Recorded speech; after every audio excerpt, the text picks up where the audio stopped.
यशोदानंदन ब्रज जन रंजन यमुना तीरवनचारी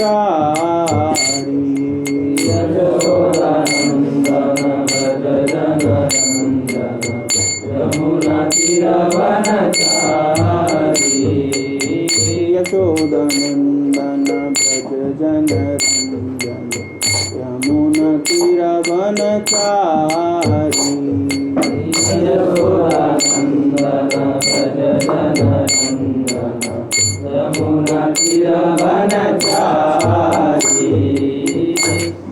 आप है ना वो लंबा खींच देते ना तो मैं धुन भूल जाता हूँ। तो जैसे गाया जब स्पीकर जैसे गा रहा होता है उस तरह धुन रखना चाहिए। और लास्ट में वो एक पूंछ निकाल देते ना तो उसमें वो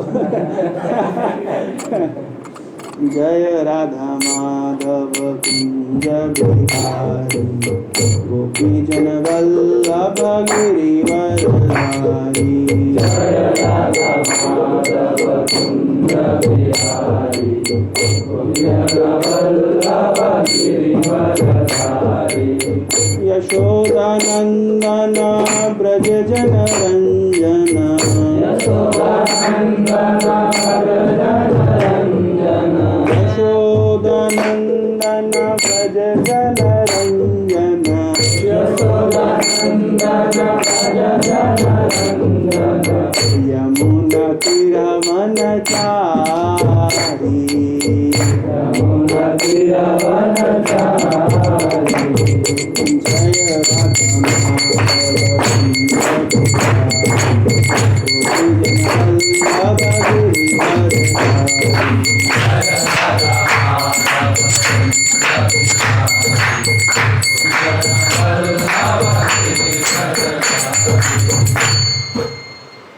हरे कृष्ण।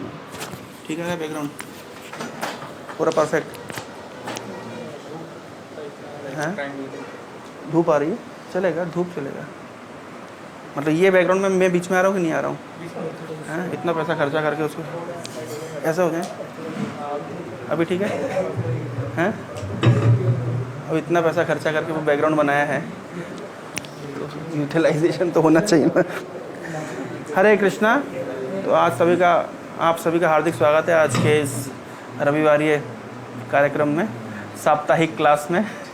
साप्ताहिक ही बोलेंगे। तो आज हम लोग चर्चा करेंगे चंदन यात्रा के विषय में। आप में से अधिकतर लोग जानते हैं इस स्टोरी को, लेकिन बहुत लोग नहीं भी जानते हैं। मैं आज पहली बार आपको देख रहा हूँ। आपका नाम? शुभम। आप यहाँ पे रह रहे हैं? अच्छा आपके भाई हैं? ओह अच्छा अच्छा ठीक है, स्वागत है आपका शुभम प्रभु। तो जो भी आया करे उसको माला झोली पकड़ा के भेजा करें, है ना। ये एटलीस्ट हमारी तरफ से छोटा सा नगमा। तो कल आए थे जिंदल से डेलीगेट्स देखने के लिए काम। तो उन्होंने जिस तरह से आपके काम की गति चल रही है उसमें तो उनको लग रहा है कि इनॉग्रेशन में 1 महीना और लग जाएगा, ऐसा उनका मानना है। तो क्योंकि मतलब वो कह रहे हैं कि अगर मतलब उनको बुलाना चाहते हैं, अगर शालू जिंदल अगर इनॉग्रेशन में आएगी तो वो मतलब सब कुछ मतलब फ्रंट एलिवेशन और प्रॉपर उसका पेंटिंग वेंटिंग सब हो जाना चाहिए। मैं एक्सपेक्ट कर रहा था केवल हमारा बिल्डिंग कंप्लीट हो जाए तो हम उद्घाटन करा लेंगे, लेकिन वो कह रहे हैं कि उनको नहीं पता ना, उनको ये अनुभव नहीं कि रेंट का क्या है, उनके लिए रेंट क्या है। तो हम जानते हैं कि हमने रेंट पे लिया है, वो तो चाहे तो चुटकी में ख़रीद सकते उस बिल्डिंग को। तो इसलिए बात ये हुई है कि हम लोग will start our work as मतलब हम लोग 29 को मैंने हल्दा महाराज से रिक्वेस्ट किया है। तो हम लोग वहाँ पे उस समय हल्दा महाराज और भक्ति पे महाराज दोनों रहेंगे। हम लोग उसका स्मॉल स्पिरिचुअल इनॉग्रेशन कर लेंगे और हमारी लाइब्रेरी शुरू हो जाएगी। और ठीक है छोड़ दो, ज़्यादा ये हो रहा है कि डिस्टर्ब हो रहा है। अच्छा ठीक है ना, आ जाएगा, कोई समस्या नहीं। क्या करेंगे, लाइट जला दो तो उससे क्या होगा, वो बैलेंस हो जाएगा। हुआ ना बैलेंस? कुछ बस नहीं बैलेंस हुआ, ठीक है कोई बात नहीं, छोड़ो उसको। ठीक है छोड़, जो करना करो उसको, बाकी हाँ ठीक है। तो फिर उन्होंने कहा सब कुछ देखने के बाद में फाइनल हुआ। उन्होंने बोला अच्छा लिफ्ट, तो मैंने कहा लिफ्ट का तो अभी तक फिक्स नहीं हुआ, क्योंकि हमने मकान मालिक को हमको लिफ्ट की ज़रूरत नहीं है। हमने ये बोला था ज़रूरत है कि हम लोग को क्यों क्यों ज़रूरत है? केवल सब्जी के लिए दिन में हम एक बार यूज़ कर सकते हैं, सब्जी और गैस के लिए। हमारे बच्चों को लिफ्ट में जाने की ज़रूरत क्या है? नहीं तो आप लोग मेरे जैसे हो जाएंगे हेल्दी, मैं बता रहा हूँ। कम से कम ऊपर नीचे होंगे तो कुछ तो एक्सरसाइज हो जाएगी। अच्छा, अब आपको लिफ्ट भी चाहिए तो भैया उसका भी तो वो बिजली और मेंटेनेंस जोड़ेगा। तो मतलब 4500 में मतलब क्या हम क्या भगवत धाम ही चले जाएंगे क्या? इतना ईजी है क्या भैया? अब एक रेंट भी कम, वो फैसिलिटी भी पूरी, लिफ्ट भी चाहिए, अब ये कैसे होगा? तो इसलिए मैंने लिफ्ट के लिए मना कर दिया था, तो इसलिए वो भी कैजुअल हो गया। अब वो लोग कह रहे कि नहीं मैडम अपने पर्सनल एरोप्लेन में आएंगी और आपके उनको पैदल चलाएंगे ऊपर तक। तो बोले फिर मैंने बोला लिफ्ट तो वो मना कर रहा है, अभी तक नहीं हो पाएगा। फिर वहाँ से फ़ोन आया, बोले हम लिफ्ट लगा देंगे वो उसका पैसा रेंट के अगेंस्ट में कट जाएगा, लेकिन लिफ्ट होनी चाहिए। फिर मैं उसको फ़ोन लगाया, लिफ्ट होगी क्या? तो बोले मैं बात करता हूँ। वो बात करता हूँ मैं, गाड़ी आके अटक गई हमारी। तो वो somehow was things are going in this direction हैं। इनॉग्रेट करने को इसको भैया थोड़ा जनरल नॉलेज क्लियर कर दो ना बाद में।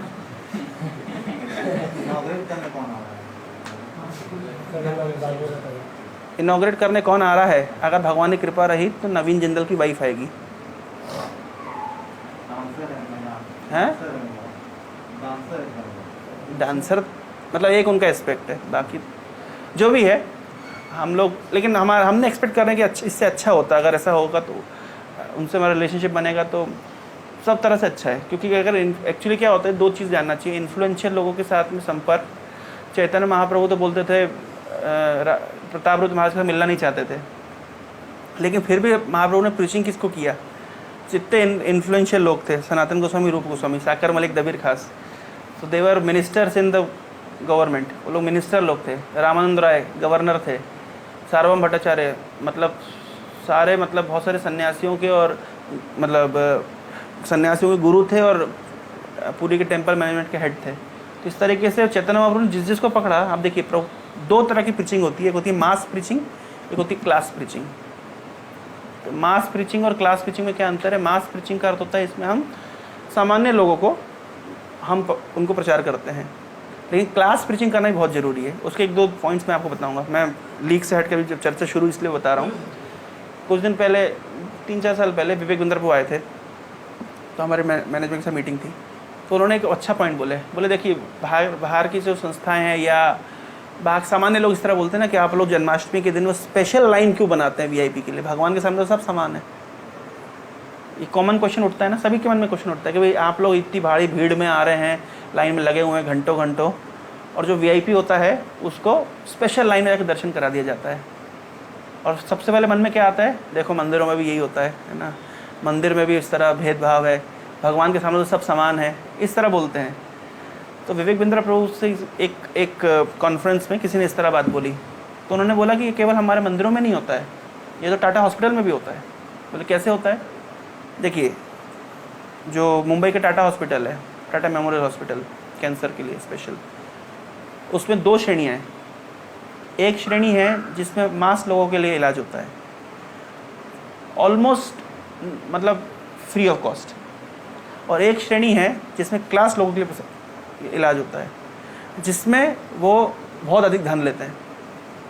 अच्छा, वो क्लास लोगों के लिए इलाज करके धन लेते हैं, वो धन का जो एक्सेस धन होता है उसको यूज़ कहाँ करते हैं? वो मास लोगों के इलाज के लिए। 20% of wealth comes from 80% of people and 80% of wealth come from 20% of people। 80% जो धन है वो 20% लोगों से आता है, और जो 20% धन है वो 80% लोगों से आता है। अंतर समझ रहे हैं मास एंड क्लास में? तो अभी जो व्यक्ति, मान लीजिए आप जन्माष्टमी में लंबी लाइन लगी, हज़ारों लोग खड़े हुए हैं, और एक वीआईपी आया, उसको हमने स्पेशल लाइन में दर्शन करा दिए। अब सामान्य व्यक्ति यही बोलता है कि भगवान के सामने भेदभाव क्यों, भगवान तो सबके लिए समान है। लेकिन वो जो हज़ारों लोग को जो प्रसाद बट रहा होगा वो किसने दिया है? वो उसे एक व्यक्ति ने दिया है। जो 1000 आदमी को जो प्रसाद बट रहा होगा वहाँ पे जन्माष्टमी के दिन में, वो सारे 1000 या 10,000 लोग का प्रसाद किसने दिया है? उसे एक व्यक्ति ने दिया है, जिसको हम स्पेशल दर्शन करा रहे हैं। उसका ये अधिकार बनता है कि नहीं बनता है? उस एक व्यक्ति का स्पेशल दर्शन का अधिकार बनता है कि नहीं बनता है? क्यों?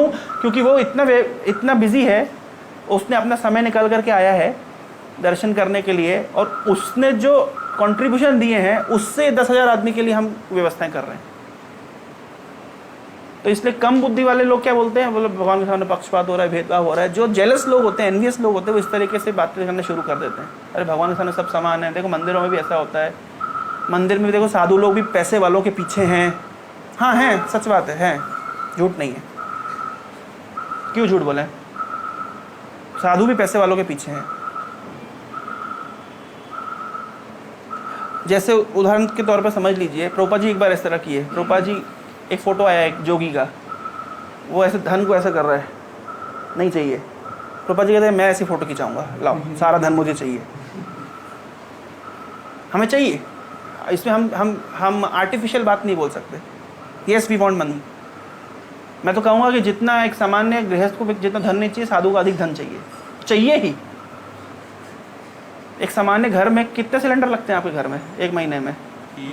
एक महीने में 1 सिलेंडर, 1.5 सिलेंडर, 2 सिलेंडर में काम हो जाता है। हमारे हर 3 दिन में 2 सिलेंडर लगते हैं। क्यों भैया बता दो, है ना? है नहीं हमारी गृहस्थी बड़ी गाली, शादी नहीं करी लेकिन 50 बच्चे हैं, तो नहीं चाहिए मैनेजमेंट उसका। तो हमें धन की आवश्यकता है। कल ऐसी मेरी बात हो रही थी, हमारे पिताजी हमेशा बोलते हैं, और तुम भी वही व्यापार कर रहे हो, एट द एंड तो तुम व्यापार ही कर रहे हो। तो तुम लाइब्रेरी खोलोगे, बच्चे आएंगे, पैसा कमाओगे, तो फिर तुमको व्यापारी करना, तो फिर हमारे साथ ही व्यापार कर लेते, तुमको अलग से व्यापार करने की जरूरत क्या है? तो मैं कल एक प्रवचन सुन रहा था, उसमें बहुत अच्छा समाधान मिला। कभी कभी हमारे पिताजी ऐसा बोलते हैं कि अरे तुम लोग व्यापार कर रहे हो, तुम लोग पैसा इकट्ठा कर रहे हो, भक्ति कहाँ कर रहे हो? जेन्युइन बात बोले, भक्ति कहाँ है? ये तो भक्ति मतलब जो हरे कृष्णा भजन करना है जो प्रॉपर, वो भक्ति कहाँ हो रही है? तुम तो हर समय तुम्हें चेतना लगी हुई है कैसे, मतलब आप समझिए, मैं हर समय कैलकुलेटर पे हाथ चलाता रहता हूँ। इतने बच्चे आएंगे तो इतना होगा, इतने बच्चे आएंगे तो इतना होगा, इतने बच्चे आएंगे इतना होगा, हर समय। अब आप कोई मतलब आप बाहर से जज करें तो बात तो यही है कि हर समय मतलब constantly we are engage in thinking about money money money, better than sunshine, sweeter than honey. ये सच है, ये गलत नहीं है, इस पे कोई संदेह नहीं है। झूठ मूठ के साधु बनने से फायदा नहीं है। हाँ, हम पैसे के पीछे हैं, हमें पैसा बहुत प्रिय है। हम जब भी बोलते सुबह ना धनम ना जन्म, देखिए धन चाहिए और जन, देखते नहीं यूट्यूब में हमारे कितने भैया सब्सक्राइबर हुए, कितने हमारे ट्विटर पे फॉलोवर नहीं देखते? तो धन और जन ना कर रहे हैं, सुबह सुबह ना कर रहे हैं, नाना करते प्यार तुम इसे कर बैठे, वही हो रहा है। करना था इनकार, इकरार तुम इसे कर बैठे। देखिए हमारा वही कॉन्सेप्ट है, ना धनम ना जन। सुंदरी के विषय में ठीक है, थोड़ा सा we are little bit cautious, लेकिन अदरवाइज धन और जन के पीछे तो है ही। भगवान बचाए। ना धर्म ना जन्म तो सत्य हो गया है, ना सुंदरी वाला चलता रहे। मतलब लेकिन आइडियली अभी ये इम्पोर्टेंट है, हमको मास प्रीचिंग के साथ साथ क्लास प्रीचिंग करना जरूरी है। क्लास लोग को उससे कई फायदे हैं, क्योंकि यद्यद आचरति श्रेष्ठ तत्ता देवेतर रोजना। जैसे हमारे काउंसलर आए थे, तो हम लोग एक बिल्डर है यहाँ पे, ग्रुप जी का ओनर है आशीष गर्ग करके, तो उनके पास हम गए थे। तो उनकी धारणा थी कि साधुओं का तो कोई खास एम्बिशन नहीं होता। तो हमारे काउंसलर कहते हैं एम्बिशन, बोले आपका जितना एम्बिशन मतलब आपके 7 पीढ़ियों का नहीं होगा, उससे अधिक एम्बिशन हमारा है। सच बात है ना, जितना डिवोटीज का एम्बिशन होता है। एक बिजनेसमैन है साउथ अफ्रीका के, हमारे गुरुवार को बोलते हैं है ना, गुरुवार मैं आपको इतना धन दूंगा इतना धन दूंगा, आप यूज़ नहीं कर पाएंगे। बोले इम्पॉसिबल, और तुम कितना भी दोगे मैं सब लगा दूंगा। मतलब होड़ लगी है गुरु और शिष्य, शिष्य कह रहा है कि मैं इतना धन दूंगा कि आप यूज़ नहीं कर पाएंगे। गुरु जी कह रहे हैं हो ही नहीं सकता ऐसा कोई, मतलब कितना भी धन हो शॉर्ट पड़ जाएगा, और ये सच है, कभी एक्सेस नहीं होगा। क्यों? क्योंकि भक्तों के एजेंडा इतने सारे हैं, इतने सारे एम्बिशंस हैं, इतने सारे प्रोजेक्ट्स हैं, और बढ़ते ही जानते हैं। तो इसलिए क्लास प्रीचिंग की आवश्यकता है कि नहीं, जरूरी है। एक तो समाज के जो वरिष्ठ लोग, जो प्रतिष्ठित लोग अगर कृष्ण भावनामृत से जुड़ते हैं, भले ही वो भक्ति ना भी करें, लेकिन अगर वो फेवरेबल भी हैं, जैसे कोई कार्यक्रम में उद्घाटन होता है तो मोदी जी आते हैं, या अभी पटना का मंदिर इनॉग्रेट हुआ तो वहाँ के चीफ मिनिस्टर आए, इस तरीके से अगर कोई हो सकता है कि वो शुद्ध भक्ति के मार्ग में खुद ना चलें, लेकिन अगर समाज में श्रेष्ठ व्यक्ति कुछ आचरण करता है तो दूसरे लोग उसकी दाद देते हैं, ये स्वाभाविक है। तो इसलिए क्लास प्रीचिंग को हम अवॉइड नहीं कर सकते, उसको हम निगलेक्ट नहीं कर सकते। तो इसलिए ये सब कार्यक्रम रखे जाते हैं, जिसमें हमारा प्लान है, जैसे इस कार्यक्रम में हम भुवनेश्वर के जितने भी जो प्रतिष्ठित गणमान्य सदस्य हैं, हम उनके 50 से 100 लोग के लिए कार्यक्रम रखें, उस लेवल का कार्यक्रम रखें। तो उससे क्या होगा, उससे उन लोग का इस्कॉन के, देखिए आज मान लीजिए एक पब्लिक फिगर हमारे एक CSR प्रोजेक्ट को स्पॉन्सर करते हैं या उसका पब्लिसिटी होता है। आपने खुद ही देख लिया, अभी हम लोग गए थे जब वेदांता का क्या कार्यक्रम था, जल शिविर। काम है जल बांटना, पानी पिलाना और छाछ पिलाना और नींबू पानी बट रहा है, नींबू पानी छाछ साथ में है बट रहा। तो उसका कार्यक्रम था। तो लगभग शहर में 15 स्थान पे उन लोगों ने इस तरह जल शिविर लगाए हैं। और एक शिविर का उद्घाटन समारोह था, उसमें बहुत सारे शहर के गणमान्य सदस्य आए थे, सब मीडिया आए, फ़ोटो खींच रहे हैं। तो जनरली कंपनीज चाहती है कि उनके मार्केटिंग और पब्लिसिटी हो, ये बात सच है। तो अगर हम किसी कार्यक्रम में किसी गणमान्य व्यक्ति को हम लेकर के आते हैं और उससे क्या होता है कि जो दूसरे, जैसे मान लीजिए हम एक कंपनी, अगर हमको एक कार्यक्रम के एक हमने लाइब्रेरी करी तो उसके लिए कंपनी ने हमको स्पॉन्सरशिप दिया। अब कल को हमारा दूसरा प्रोजेक्ट होगा और हम किसी और दूसरी कंपनी के पास जाएंगे और मीडिया में ऑलरेडी ये बात प्रचलित है कि ये बहुत इंपॉर्टेंट प्रोजेक्ट है और इसमें इस्कॉन के माध्यम से उस कंपनी को बहुत अच्छी पब्लिसिटी मिली है, तो स्वाभाविक रूप से वो हमारे प्रति फेवरेबल हो जाएंगे और नेक्स्ट प्रोजेक्ट के लिए हमको स्पॉन्सरशिप मिलना ईजी हो जाएगा। तो इसलिए हम इस कार्यक्रम में थोड़ा सा शक्ति सामर्थ्य लगाने का प्रयास कर रहे हैं। एट द एंड होगा नहीं होगा ये भगवान कृष्ण के हाथ में, लेकिन फिर भी हमारी तरफ से हम पूरा प्रयास करें। ऐसा नहीं कि उनके धन पे हम चल रहे हैं, ऐसा नहीं है, धन देने वाले कृष्ण हैं, लेकिन फिर भी किसके माध्यम से देते हैं वो भगवान के हाथ में। तो हम अपना कार्यक्रम कर रहे हैं, अपना प्रयास कर रहे हैं, भगवान की जैसी इच्छा करेगी वैसा वो कार्यक्रम आगे बढ़ेगा। तो ये था इस प्रोजेक्ट का अपडेट। तो 29 से पहले तक हमारी लाइब्रेरी रेडी हो जाएगी, मतलब यूजेबल सिचुएशन है, आप उसको यूज़ कर सकते हैं। तो हम उसका एक स्पिरिचुअल इनॉग्रेशन कर देंगे, मतलब शादी पहले कर देंगे और रिसेप्शन हम 1 महीने बाद देंगे, है ना। हो सकता है ना, ऐसा क्यों नहीं हो सकता। तो अभी तो ज़ोरों शोरों से कार्य चल रहा है, काम शुरू हो मतलब फर्नीचर का काम आज से शुरू हो जाएगा। तो ये है स्थिति। ऑफ कोर्स हम थोड़ा प्रेशर में भी हैं, लेकिन भगवान की कृपा से अभी ऑलरेडी 70 रजिस्ट्रेशन क्रॉस कर गया है, तो मतलब इतना बुरा रिस्पांस नहीं है। हैं? हाँ, मैं उम्मीद कर रहा हूँ हो जाएगा ना प्रभु, क्योंकि जब तक मतलब स्टेबिलिटी नहीं आ जाती है तो थोड़ा सा मतलब एक प्रेशर नहीं बोलेंगे, कोई बहुत बड़ा रिस्क नहीं है। मान लीजिए मतलब 1,00,000-1.5 लाख रुपए का लॉस होना कोई बहुत बड़ा रिस्क नहीं, मान लीजिए 1 महीना नहीं भी भरता, लेकिन ऐसा होगा नहीं, वो हो जाएगा। तो लेकिन फिर भी एक जिम्मेदारी है कि आपने कुछ चीज़ हाथ में ली है ना। हमारे टेम्पल प्रेसिडेंट कहते हैं कि भैया तुमने 25 लाख रुपए का खर्च किया है तो ये 1 करोड़ रुपये कमाना पड़ेगा, नहीं तो फ़ायदा क्या उस प्रोजेक्ट का।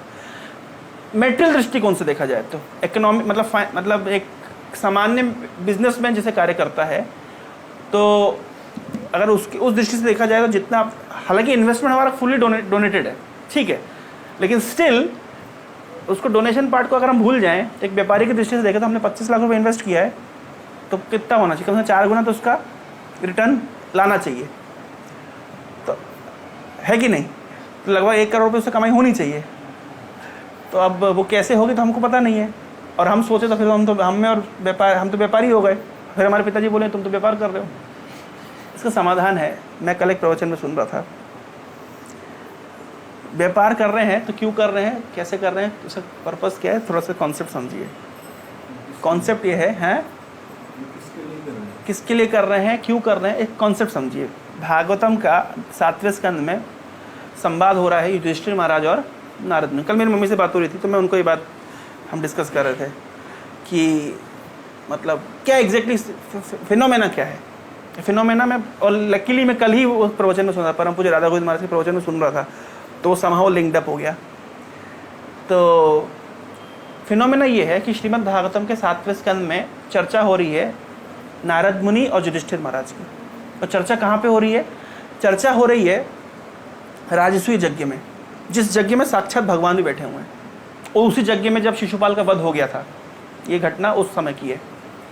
तो युधिष्ठिर महाराज नारद मुनि से पहले तो जब शिशुपाल का वध हुआ तो उसके बाद में शिशुपाल के इतिहास के विषय में पूछे, तब नारद मुनि ने हिरण्यकश्यप का वर्णन किया और प्रहलाद का वर्णन किया। इस तरीके से लगभग 10 अध्यायों में 7वें स्कंद के प्रहलाद महाराज के चरित्र का वर्णन है, जिसमें पूरी घटना प्लस प्रहलाद महाराज की प्रार्थनाएं सब कुछ इंक्लूडेड है। उसके बाद युधिष्ठिर महाराज ने प्रश्न पूछा कि सनातन धर्म के विषय में बताइए, भाई जीव हमारा सनातन धर्म क्या है, उसका क्या कर्तव्य है, उसके विषय में आप व्याख्यान दीजिए। तब नारद मुनि सनातन धर्म को व्याख्यान देना शुरू करते हैं। तो उस व्याख्यान में सबसे पहले समझना पड़ेगा सनातन धर्म क्या है। सनातन शब्द का अर्थ होता है, श्रीपाद रामानुज आचार्य बताते हैं, सनातन धर्म का अर्थ होता है जो धर्म जिसका ना आदि है और ना ही अंत है। आजकल के जो समाज में जो बोल रहे ये हिंदू धर्म ही सनातन धर्म है, हम सनातनी हैं, वो मुस्लिम है, ये कॉन्सेप्ट बिल्कुल बोगस कॉन्सेप्ट है। सनातन मतलब ये सबके ऊपर लागू होता है। कैसे, 2 मिनट समझ लीजिए। सनातन का अर्थ होता है जिसका ना आदि है ना अंत है, सनातन कहते हैं उसको। और धर्म का अर्थ क्या होता है, वृत्ति। वृत्ति मतलब जैसे उसकी कॉन्स्टिट्यूशनल प्रॉपर्टी, जैसे पानी, तो पानी की वृत्ति है बहना, तो पानी में बहने का गुण कब से आया, जब से पानी है। ऐसा नहीं कि किसी समय पानी बहता नहीं था फिर उसमें बहने का गुण आ गया बाद में, नहीं, जब से पानी का अस्तित्व है तब से उसके अंदर बहने का गुण है। आप बोलेंगे लेकिन वो तो ठोस बन जाता है बर्फ, तो फिर वो बर्फ है, फिर वो पानी नहीं है। पानी है इसका अर्थ क्या है, वो बहता है। अग्नि है इसका अर्थ क्या है, उसके अंदर हीट एंड लाइट, ऊष्मा और प्रकाश होगा। तो कब से अग्नि के अंदर हीट एंड लाइट आया, जब से अग्नि है। अच्छा, चीनी के अंदर कब से मिठास का गुण आया, जब से चीनी है। तो जब से चीनी है तब से उसके अंदर मिठास का गुण है, बाद में ऐड नहीं किया गया है। तो धर्म शब्द का अर्थ ही होता है कि वो क्वालिटी उसके अंदर इनर्ट है, इनेंट है, उसको अलग से ऐड नहीं किया गया है। तो जैसे आत्मा जब से है, उसका जो धर्म है उसकी वृत्ति तब से है। और क्योंकि आत्मा का ना आदि है ना अंत है, ना जायते ना म्रियते व कदाचिन, तो आत्मा की वृत्ति का भी ना आदि है ना अंत है, यानी आत्मा के धर्म का भी ना आदि है ना अंत है। इसलिए आत्मा के धर्म को कहते हैं सनातन धर्म। सनातन धर्म शरीर के धर्म का नहीं। कोई व्यक्ति हिंदू परिवार में जन्म लिया है और फिर वो बोला जाए कि हम सनातनी हैं, गर्व से कहो हम सनातनी हैं, वो टी शर्ट में लिखते हैं आजकल। लेकिन आप समझिए, कॉन्सेप्ट समझिए कि हम सनातनी हैं, मतलब ये बोलना कॉन्सेप्ट ठीक नहीं है। ये कौन है पीछे, जाग रहे हो क्या, सो गए? वो इतने सटीक सट के बैठा है कि कोई देख ना ले उसको। तो समझ आ गया सनातन धर्म का अर्थ क्या है। सनातन धर्म मतलब आत्मा का धर्म, आत्मा की वृत्ति, आत्मा की कॉन्स्टिट्यूशनल पोजीशन, मतलब कार्य। और कब से उसके अंदर, जब से आत्मा है तब से उसका सनातन धर्म है। और ये लागू केवल हिंदू पे होता है, नहीं, हिंदू मुस्लिम सिख ईसाई सबके ऊपर लागू होता है, सब जीव के ऊपर लागू होता है, चाहे वो पशु पक्षी हो चाहे वो पेड़ पौधे हैं, क्योंकि सब आत्मा है। तो सनातन धर्म का ये डेफिनेशन है। तो ये समझ गए आप डेफिनेशन। अब सनातन धर्म तो भैया जीव की जो वृत्ति है, सनातन मतलब क्या वृत्ति है, फिर जीव का जो कर्तव्य मात्र है या जीव का जो धर्म है, जीव की जो वृत्ति है वो सनातन है, क्योंकि जीव सनातन है। क्योंकि जीव का आदि अंत नहीं तो उसकी वृत्ति का भी आदि अंत नहीं है। और उदाहरण दिया हमने पानी का, चीनी का, आग का। फिर क्या कर्तव्य है, फिर पूछा जाए कर्तव्य क्या है, तो भाई कर्तव्य है कि जीव है भगवान का अंश, ममेव अंशो जीव लोके जीव भूत सनातना।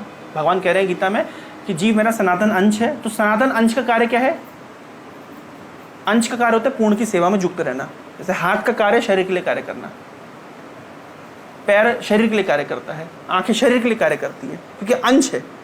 तो अंश का कार्य है पूर्ण के लिए सेवा करना। तो ये जीव के ऊपर, सब जीव के ऊपर लागू होता है।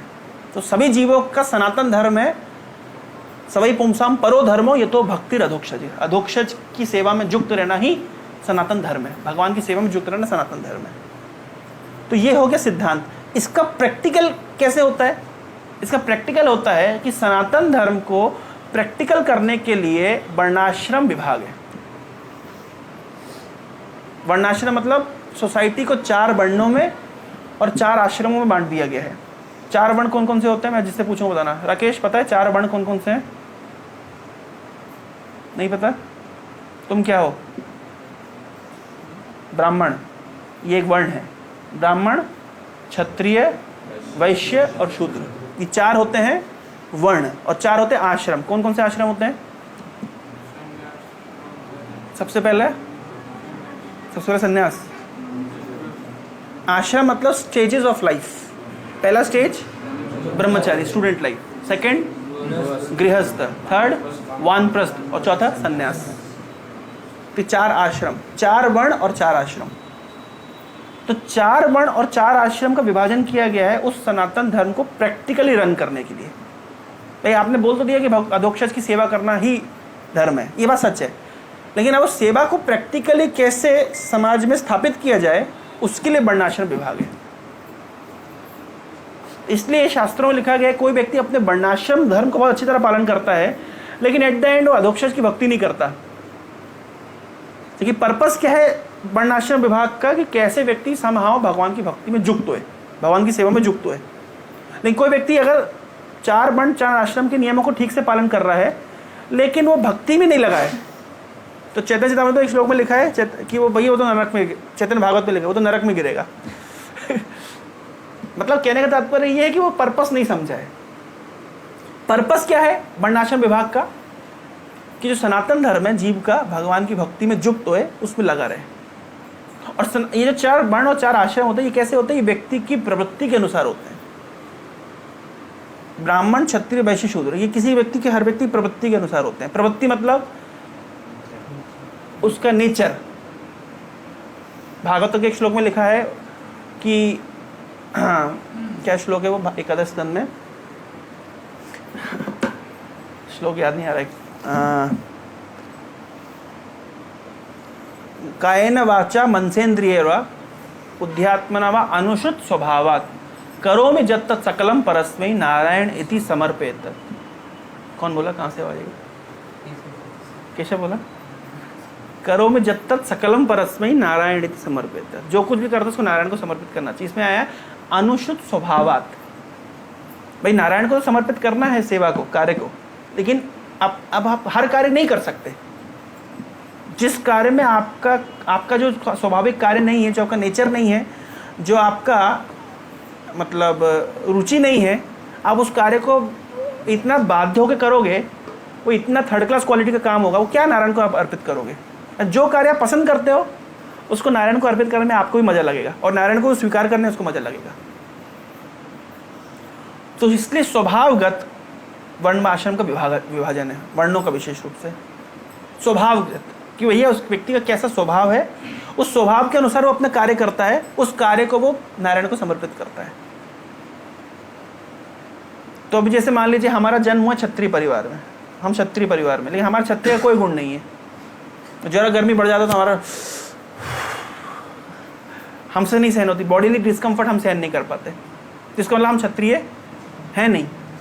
रजोगुण हमारा ज़्यादा नहीं है, क्षत्रिय का गुण नहीं है हमारे अंदर। थोड़ा पसीना निकलता तो मेरे को बहुत अनईजी लगता है, मैं ज़बरदस्ती पानी डालता रहता हूँ, नहाता रहता हूँ। कुछ नहीं है तो गया शॉवर के नीचे खड़ा हो गया, मेरे से पसीना सहन नहीं होता। हालांकि पसीना विष है लेकिन मेरे से नहीं निकलता। मैं अपना पर्सनल बता रहा हूँ, मैं क्षत्रिय स्वभाव नहीं है। थोड़ा पसीना बहेगा तो मेरा ये होता है, गर्मियों को सहन करना मुश्किल है। क्षत्रिय का गुण क्या होता है? शारीरिक असुविधा को वो झेल जाता है। झगड़ना वगड़ना कभी जीवन में नहीं किया अपन ने, अपना बता रहे हैं हम नहीं थे एबीवीपी में डंडा लेकर के जिंदाबाद मुर्दाबाद तुम्हारे से, कभी नहीं किया।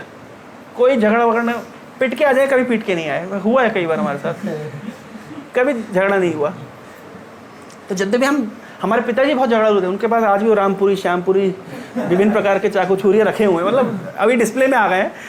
लेकिन हमें ध्यान है एक बार बचपन में हमारे चाचा जी की लड़ाई हो गई थी किसी पड़ोसी साथ में, तो घर गए गुस्से में और हॉकी निकाल के चले लड़ने के लिए। मैंने कहा ये क्या हो रहा है, मैं बहुत छोटा था। लेकिन हमारा इससे पता चलता है, अभी मैं पढ़ रहा था भागवतम 9th कैंटो, उस 9th कैंटो का टाइटल है ईशानु कथा, जो 7वें मनवंतर में जो मनु से जितनी जो ये निकली है, जनरेशन्स निकली है, उनका वर्णन है। तो उसमें कई जगह वर्णन है कि भैया ये ब्राह्मण है, इनके पुत्र क्षत्रिय होगा, ये क्षत्रिय इनके पुत्र ब्राह्मण हो गए, कई जगह। और प्रभुपाद जी बार बार जैसे ही वो पॉइंट आता है, क्षत्रिय है लेकिन उसके पुत्र के पूरे वो ब्राह्मण लेने जा गया। हम देखते हैं भरत महाराज का, देखिए ऋषभदेव के 100 पुत्र, 9 बने क्षत्रिय, 81 बने, देखिए 10 बने क्षत्रिय, भरत महाराज को मिला के 10 होगा क्षत्रिय, 81 बने कर्मकांडी ब्राह्मण और 9 बन गए सन्यासी नवजोगेंद्र। तो अब ऋषभदेव तो क्षत्रिय थे मतलब एपरेंटली, लेकिन उनके पुत्र कोई ब्राह्मण बना, कोई क्षत्रिय बना, कोई सब चारों आश्रम से ऊपर, मतलब संन्यास आश्रम से भी ऊपर हो गया है, पूरा अवधूत हो गए। तो इसका अर्थ यह कि बर्थ राइट यहाँ पे नहीं काम करता। तो मैं जैसे अपना अनुभव किया, मैंने स्वभाव में भी, स्वभाव कैसा हमारा है, तो मेरा स्वभाव क्षत्रिय का स्वभाव नहीं है, झगड़ना वगड़ना अपन से होता नहीं। देखिए क्लासरूम में मैं कई बार एग्जाम्पल दिया है, कुछ लोग होते क्षत्रिय स्वभाव के, वो किसी भी क्लास में किसी ने किसी को छेड़ दिया, ये जाएंगे लड़ने के लिए। मैं बहन है अपनी, चलो कोई बहन वहन नहीं है, लेकिन 4-5 उठ के चले जाएंगे। कुछ होते बिल्कुल पढ़ाकू, बिल्कुल आगे बैठेंगे, चश्मा इनका मोटा होगा, किताबों की ध्यान नहीं हटेगा, वो ब्राह्मण वृत्ति के। और कुछ होते हैं वो पीछे में MLM करेंगे, वो स्कीम बनाएंगे, वो मार्केटिंग करेंगे, मेंबर बनेगा क्या उनका वैश्यवृत्ति चलता रहेगा उनका धन कमाने में। और कुछ का तो गोल है एक नौकरी लग जाए बस जीवन सुकून है। देखिए चातुर्वर्ण्य मया सिस्टम, गुणा कर्म विभाग, ऐसा गुण और कर्म के अनुसार ये विभाग होता है। तो सनातन धर्म को प्रैक्टिकली रन करने के लिए 4 वर्णाश्रम व्यक्ति का अपने सुविधा के अनुसार, अपनी रुचि के अनुसार वो क्या करता है, वो उस कार्य को करता है और नारायण को समर्पित करता है। ये भक्ति हो गई। मैंने कल अपनी मम्मी को बोला, मैं तो एक्सप्लोर, मुझे तो लग रहा था कि मैं ब्राह्मण वृत्ति का हूँ, लेकिन अभी थोड़ा चेंज हो रहा है, अभी वैश्य वृत्ति जैसा ज़्यादा हो गया है कि कितना कमाई हो रहा है ये देखना पड़ता है। तो वो भी एक्चुअली संघ के प्रभाव से चेंज हो जाता है। अगर हम ब्राह्मणों की सभा में ज़्यादा बैठेंगे उठेंगे, मैं जैसे अभी मैं पुणे जा रहा हूँ परम पूज्य हलदर महाराज के साथ में 31 को, मैंने सुना महाराज जा रहे थे, मैंने अपनी टिकट भी करी, बढ़िया हमको एयर एशिया ने अच्छा डिस्काउंट दे दिया, 2500 रुपये बच गया हमारा। हम जा रहे हैं, तो हम क्यों जा रहे हैं, हमने जब बहुत अभी वैश्यवृत्ति हो गई, बहुत अभी हर समय प्रॉफिट लॉस कैलकुलेशन चल रहा है ना, हमारा तो किस्सा मुस्कुरा रहा है, अलग ही मुस्कुराहट है। तो मैंने कहा आप थोड़ी ब्राह्मण वृत्ति बढ़ाएंगे, थोड़ा जाके शास्त्र महाराज के साथ में जाएंगे आएंगे तो शास्त्र पढ़ने में रुचि आएगी। ये हुआ मेरे साथ। मैं जब अभी उज्जैन यात्रा में गया था तो मैंने देखा महाराज कैसे शास्त्र पढ़ते हैं, नोट करते हैं, तो मेरे को भी आदत लग गई। फिर मैं भी अपना एक डायरी खरीद के लाया, नोट करने लगा श्लोक। तो हम जैसे संघ के आधार पर भी वृत्ति बदल जाती है, तो इसलिए हमको संघ भी चूज करना पड़ता है। लेकिन मोरलेस बात क्या है कि हम जो कार्य करें उसमें रुचि लगना चाहिए ना। अगर हमको रुचि नहीं है तो जो सेवा करने वाला संतुष्ट नहीं है, वो सेवा लेने वाला संतुष्ट कैसे होगा। तो इसलिए सनातन धर्म को प्रैक्टिकल रन करने के लिए वर्णाश्रम विभाग बनाया गया है। ये कितना प्रैक्टिकल है, देखिए हमारा वैदिक सिस्टम कितना प्रैक्टिकल है। अब एक बहुत कॉमन क्वेश्चन सब जगह बोला जाता है कि सब लोग एंजाइटी में, स्ट्रेस में है। क्यों स्ट्रेस में है? क्योंकि वो जो वृत्ति में लगे हुए हैं, जो कार्य में लगे, जो ऑक्यूपेशन उनका है, जो प्रोफेशन उनका है, वो उनके नेचर को सूट नहीं करता। तो जो नेचर को सूट नहीं करता, कि पैसा आ जाएगा, लेकिन आपका नेचर को सूट नहीं करेगा तो आप सेटिस्फाई नहीं हो पाओगे। जैसे मान लीजिए वैदिक सिस्टम इस तरह का था, भाई गुरुजी के आश्रम में रहते थे बच्चे, और गुरुजी देखते थे, उनको ऑब्जर्व करते थे, इनका क्या वृत्ति है, इनका नेचर कैसा है। जैसा नेचर होता था उसके नेचर के अनुसार उसको ऑक्यूपेशन में लगाया जाता था। भाई का क्षत्रिय नेचर का पता चल जाता, बचपन से पता चलता है कौन क्षत्रिय, झगड़ालू आदमी पहले ही पता चल जाता है। तो उसको फिर अस्त्र कला, शस्त्र से सिखाएंगे, अस्त्र सिखाएंगे उसको, फिर जितना वेपनरी नॉलेज है उसको दिया जाएगा। साम दाम दंड भेद, कोई राज करना है, मैनेजमेंट देखना है। मैनेजमेंट हर एक की बस की बात नहीं है। हमारे साथ में कल हमारे टेम्पल पर्सन के साथ बैठकर चर्चा हो रही थी। कुछ डिवोटी हैं, बहुत अच्छे डिवोटी हैं, उनकी साधन भजन मतलब फर्स्ट क्लास, लेकिन मैनेजमेंट का इशू आता है तो वो नहीं कर पाते। मैनेजमेंट मतलब मैन पावर, मनी पावर को कंट्रोल करना। तो कुछ डिवोटीज ऐसा होता है, they are very good devotees, but जब उनको आप कुछ ऑर्गेनाइजेशन में पोजीशन दे देंगे तो वो they will not be able to perform well. That does not mean their devotion is not well, नहीं, पर उनकी वो वृत्ति नहीं है। भाई मैनेजमेंट एक रजोगुण का कार्य है, आपको लोगों को कंट्रोल करना पड़ेगा, मैनेज करना पड़ेगा, साम दाम दंड भेद की नीति लगानी पड़ेगी, किसी को समझाना पड़ेगा, किसी को लालच दिखाना पड़ेगा, किसी को बोला भाई ये निकलो यहाँ से, चलो हटो भगो, सब लगाना पड़ता है, तब जाके वो कार्य होता है। ये क्षत्रिय कर सकता है, ये क्षत्रिय कार्य है। वैश्य कार्य भैया कैसे धन कमाना है, कैसे 5 रुपये को 10 रुपये बनाना है, यह है वैश्य कार्य। सीधा सीधा बिजनेस, सीधा सीधा है। आजकल वो क्या क्या पैसा घुमाना, इसका उधर, उसका उधर, उसका उधर। सीधा सीधा काम है भाई 5 रुपये को 10 रुपये कैसे बनाया जाए। आपको पता है बिजनेस और एंटरप्रेन्योरशिप में क्या अंतर है? मैं तो प्रोनाउंस करना नहीं आता हमको, वो तो वर्ड भी ऐसा है करके कोई अजीब अजीब प्रोनाउंसिएशन करना पड़ता है। क्या अंतर है बिजनेस और एंटरप्रेन्योरशिप में? क्या अंतर है? बिजनेस में खुद इन्वेस्ट करते हैं, नहीं एंटरप्रेन्योरशिप में थोड़ा ज़्यादा रिस्क होता है। नहीं, एग्जैक्टली चीज़ क्या है? रिस्क छोड़िए, एग्जैक्ट चीज़ क्या है वो? हाँ, क्रिएटिविटी। कौन बोला? कहाँ से आवाज आई? हाँ, यस, ऑलमोस्ट पास पे आ गए। एग्जाम्पल दे सकते हैं? वही सेम चीज़ दोनों करेंगे, लेकिन एंटरप्रेन्योरशिप में उसका प्रेजेंटेशन थोड़ा। मैं सिंपल एग्जांपल देता हूँ। भैया आपने केला खरीदा 5 रुपए का, 8 रुपए बेच दिया, ये है बिजनेस। आपने केला खरीदा 5 रुपए का, उसका बनाना शेक बना करके 25 रुपए बेचा, बस ये अंतर है। एक सिंपल एज दिस। तो हमारे प्रेजेंटेशन को भक्ति के साथ साथ बाकी व्यापार ज्ञान अब मिल जाएगा। क्योंकि एक्चुअली क्या है, नीड के अनुसार, सिचुएशन के अनुसार ये बात नारद भक्ति सूत्र में लिखी है। इतनी प्रैक्टिकल बात कि जब तक आप शरीर के अंदर है, शरीर के लिए जो भी आवश्यक सोसाइटी में आपको काम करना पड़ेगा, आपको धन की आवश्यकता है, उसके लिए आपको मिनिमल एंगेजमेंट जरूरी है। अवधूत नहीं बन सकते, हम अवधूत नहीं है, हम सोसाइटी में रहते हैं, हम जंगल में रहने वाले साधु नहीं है। उसमें वैल्यू एडिशन कर देते हैं अपने इनोवेशन के माध्यम से। उससे वस्तु क्या होती है, जैसे कई एग्जाम्पल है एंटरप्रेन्योरशिप के, जैसे ओला, ये बहुत बड़ा एक रेवोल्यूशन है। पहले भी टैक्सी चलती थी ना, लेकिन ओला जब से आ गया है कि कंज्यूमर को कितनी सुविधा हो गई है, और कंपनी को कितनी सुविधा हो गई है, और ऑटो वाले को कितनी सुविधा हो गई, सब विन विन सिचुएशन में। ये तो पहले मोनोपोली चलती थी, मारपिटाई चलती थी, झगड़े चलते थे।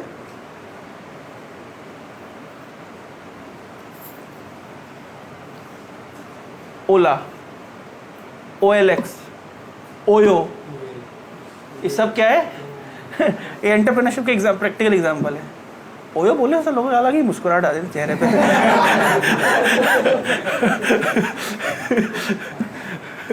जो भी है, आप समझ रहे? आप कॉन्सेप्ट समझिए। वही कार्य को एक इनोवेटिव तरीके से कर दिया गया। इसमें क्रिएटिविटी, मतलब व्यापार में जब क्रिएटिविटी का अमालगम हो गया तो अच्छा, ये क्यों जरूरी है? ये बहुत जरूरी है। ये क्यों इसलिए जरूरी है? क्योंकि जो व्यक्ति, इस रिस्क होता है नो डाउट, पर बिना रिस्क के आनंद भी नहीं है कोई भी चीज़ में। हर जो रसोईया है, जो 100 आदमी कुकिंग करता है, वो नमक डालते हुए कितना रिस्क में रहता है, फिर कितना डालना है। अच्छा, और जब चीज़ अच्छी बन जाती है तब तो जो उसने रिस्क लिया था, उसका कंपाउंड इंटरेस्ट के साथ में उसको सेटिस्फेक्शन मिलता है। अब ये समझिए, हमारी जो प्रणाली है, जैसे कोई व्यक्ति, कोई ब्राह्मण है जो शास्त्र अध्ययन में जिसका रुचि है, हमारे यहाँ में से कोई ब्राह्मण नहीं है, आप में से छोड़ दीजिए, कोई त्रिपाठी जी आप ब्राह्मण नहीं है, छोड़ दीजिए। ब्राह्मण के मैं वृत्ति के अनुसार बता रहा हूँ। जो ब्राह्मण होते हैं ना, तो वो शास्त्रों में रुचि लेते हैं, उनका अलग ही लेवल की रुचि होता है। वो विभिन्न प्रकार के शास्त्र पढ़ेंगे, विभिन्न प्रकार के श्लोक पढ़ेंगे, विभिन्न प्रकार की चीज़ें बनाएंगे, शब्दों को तोड़ेंगे, मरोड़ेंगे, उनका एक अलग रस मिलता है उसमें। क्षत्रिय को रस मिलता है कोई कब्जा करके, कोई कंट्रोल करके, कोई मैनेज करके चीज़ों को। जो लोग माउंट एवरेस्ट चढ़ते हैं, अब ये मत समझिए केवल वो फोटो खिंचाने के लिए न्यूज़पेपर में माउंट एवरेस्ट चढ़े, नहीं, उन्हें एक अलग लेवल ऑफ सेटिस्फेक्शन मिल रहा है, एक एडवेंचर है। बिना एडवेंचर के लाइफ मोनोटोनस और बोरिंग होती है। तो जो भक्त लोग विभिन्न प्रकार के एडवेंचर करते रहते हैं, मतलब रिस्क लेते रहते हैं अपनी प्रवृत्ति के अनुसार, रुचि के अनुसार, तो वो भक्त लोग ज़्यादा खुश रहते हैं।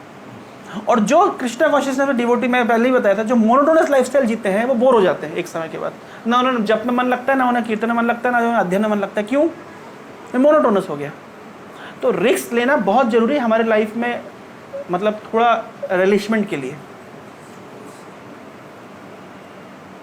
जैसे आप लोग जब कोई एक साल ड्रॉप लेते हैं, बहुत बड़ा रिस्क है ऑफ कोर्स, लेकिन रिस्क हमारी कैपेसिटी के अंतर्गत होना चाहिए। लेकिन वो रिस्क के बिना लाइफ मोनोटोनस है। तो हमको जीना है ना, मतलब आराम से कंफर्टेबली जीने के लिए शरीर की ज़रूरत है, मन की ज़रूरत है, अहंकार की ज़रूरत है, एक लेवल ऑफ सेटिस्फेक्शन चाहिए। वो कौन सा मैं भूल गया फिर, मैस्लो का triangle, basic needs, physical needs, emotional needs, intellectual needs, spiritual needs. ये नीड्स जरूरी है, हमें फुलफिल करना पड़ेगा। ये भक्तिविनोद ठाकुर लिखे हैं इसको अपने ग्रंथों में। कोई व्यक्ति फाइनेंशियली स्टेबल नहीं, उसको बोला हरे कृष्ण जप, क्या हरे कृष्ण जपेगा? वो नहीं जप सकता। क्यों? क्योंकि उसके अंदर फियर फैक्टर है। अरे भैया मैं अभी कैरियर में स्टेबल नहीं हुआ हूँ, मेरे को भजन करना पड़ रहा है, कैसे करूँगा? वो कर नहीं पाया खुशी खुशी। तो वर्णाश्रम विभाग इसलिए बनाया गया है कि ठीक है अब तुम कैरियर में स्टेबल हो गए, चलो आप भजन करो, है ना। अल्टीमेट गोल है भजन करो, लेकिन वो प्रॉपर स्टेबिलिटी के साथ में, क्योंकि हम आर्टिफिशियली एक्ट नहीं कर सकते। दूसरा उदाहरण दिया गया है कि भाई कोई वर्णाश्रम सिस्टम कब तक फॉलो करना है। जैसे मान लीजिए छत बनती है, तो हम लोग जब तक वो सीमेंट पक्का नहीं हो गया है तब तक वो बांस बल्ली हटा नहीं सकते। तो जब तक हम उस लेवल की भक्ति में कब तक नहीं आएंगे, जब तक नहीं आएंगे तब तक हमें ये सपोर्ट चाहिए। हमें हमारे कैरियर की स्टेबिलिटी, हमारी फाइनेंशियल स्टेबिलिटी, हमारी सोशल स्टेबिलिटी, हमारी इमोशनल स्टेबिलिटी, हमारी फिजिकल स्टेबिलिटी, सब कुछ ध्यान देना पड़ेगा। महादेवपुरी ऐसे भक्त थे जो अयाचक वृत्ति के, किसी मांगते नहीं थे क्या खाना है क्या मिला जो मिल जाएगा। हम उस स्टैंडर्ड में है नहीं, हमें तो चाहिए भैया पनीर टिक्का मसाला नहीं है तो मज़ा नहीं आएगा। अब समझ रहे ना। अब आप बोले भाई ये इंद्रिय तृप्ति, हाँ है, इंद्रिय है तो तृप्ति करनी पड़ेगी। आप झूठ क्यों बोल रहे हैं? आप कृष्णा कॉन्शियसनेस के नाम पे ब्लफ क्यों कर रहे हैं? नहीं बस नहीं देखूंगा, नहीं सुनूंगा, नहीं बोलूंगा, नहीं खाऊंगा, चीटिंग नहीं चलेगी। आपको करना पड़ेगा। इंद्रिय है तो उसको मिनिमल सेंस ग्रेटिफिकेशन देना पड़ेगा। ये बात नारद भक्ति सूत्र में खुद नारद मुनि लिख रहे हैं, सूत्र दे रहे हैं। आप नहीं अवॉइड कर, झूठ नहीं बोल सकते आप। तो पहले जमाने में जब गुरुकुल में बच्चे रहते थे तो गुरुजी वृत्ति देख लेते थे, उसके अनुसार एंगेज करते थे। आज मान लीजिए किसी की इच्छा है मैं कविताएं लिखूंगा, पहले मैं लिखता था कविताएं, मैं लिखना छोड़ दिया। पहले बहुत अच्छी अच्छी कविता लिखता था, मैं लिखता था, दीननाथ के घर जाकर मैं सुनाता था। सुनाऊंगा एक कविता अपनी? एक कविता सुनाता, मैंने लिखी थी, बहुत पुरानी है, सुना चुका हूँ मैं। है शिप्रा पे, नर्मदा पे, शिप्रा ट्रेन में क्या, मैं नर्मदा नदी के बारे में बोला था। मैं लिखा था बहुत पहले, है ना। नहीं मैं अपनी बोलूँगा नहीं, वो रिकॉर्ड हो जाएगा, फिर पेटेंट हो जाएगा ना, कोई और ले सकता है उसको, अपना है वो पर्सनल। नहीं क्योंकि देखिए वो अच्छी कविता थी, तो अच्छी कविता थी तो उसको मतलब एक तो अच्छी कविता थी, प्लस बड़ा प्रेम से लिखा था, बहुत सारे साहित्यिक शब्दों का प्रयोग कर आके राइम भी अच्छी आ गई थी, वो तो निकल आता कभी कभी। उसका करना छोड़ दिया मैंने। उससे कारण करना क्यों छोड़ दिया? एक तो कविता में मतलब मैंने सोचा कि देखिए इस्कॉन में आने के बाद छोड़ा उसको कविता लिखना। पहले अच्छी कविता लिखता था मैं, और मैं कॉपी को डिस्ट्रॉय कर दिया, वो हटा दिया।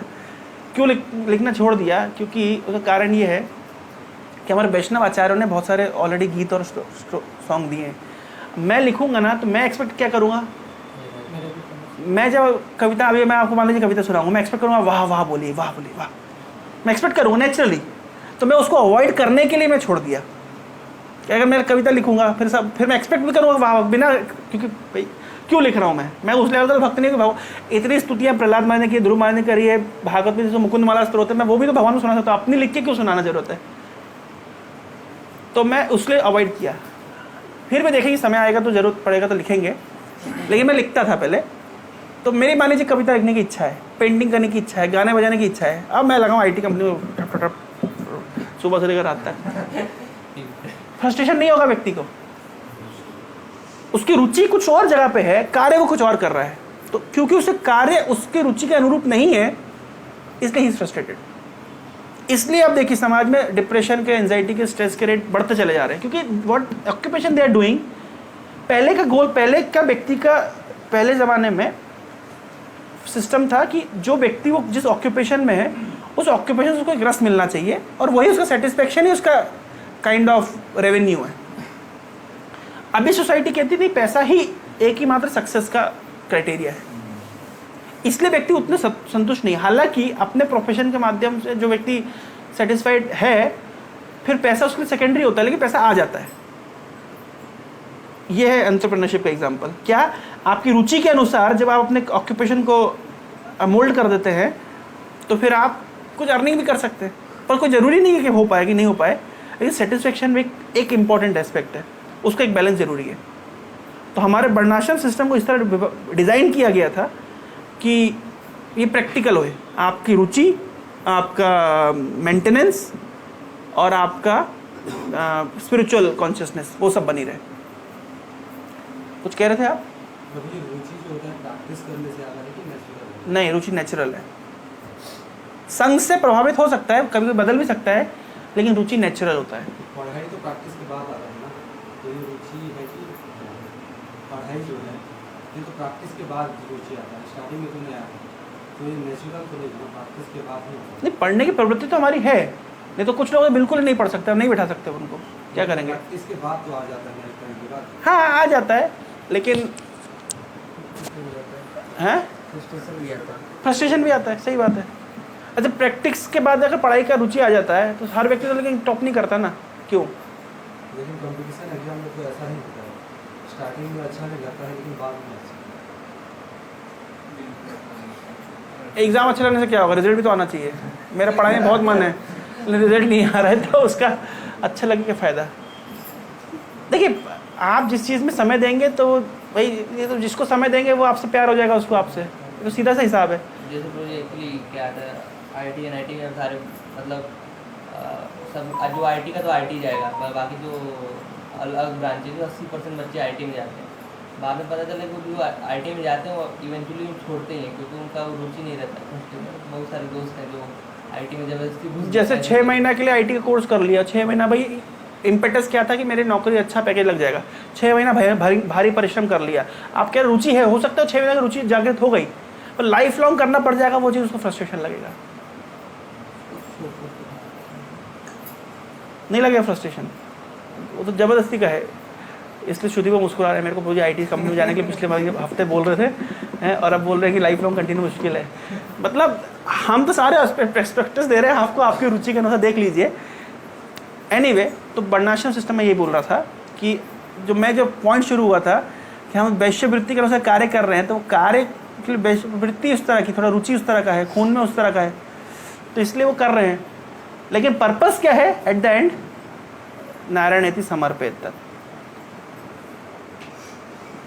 तो ये एक प्रैक्टिकल और एक इजी गोइंग, मतलब एक स्टेबल सिस्टम है। पता नहीं कहाँ से कहाँ चले गए, मैं तो दिशा ही भटक गए। है नहीं वे चंदन यात्रा तो शुरू नहीं कर पाएंगे, आज नहीं हो पाएगी चंदन यात्रा, छोड़ दीजिए, है ना। मैं तो शुरू किया, हमारा वो प्रोजेक्ट से शुरू किया आपको बताने के लिए, तो कहाँ कहाँ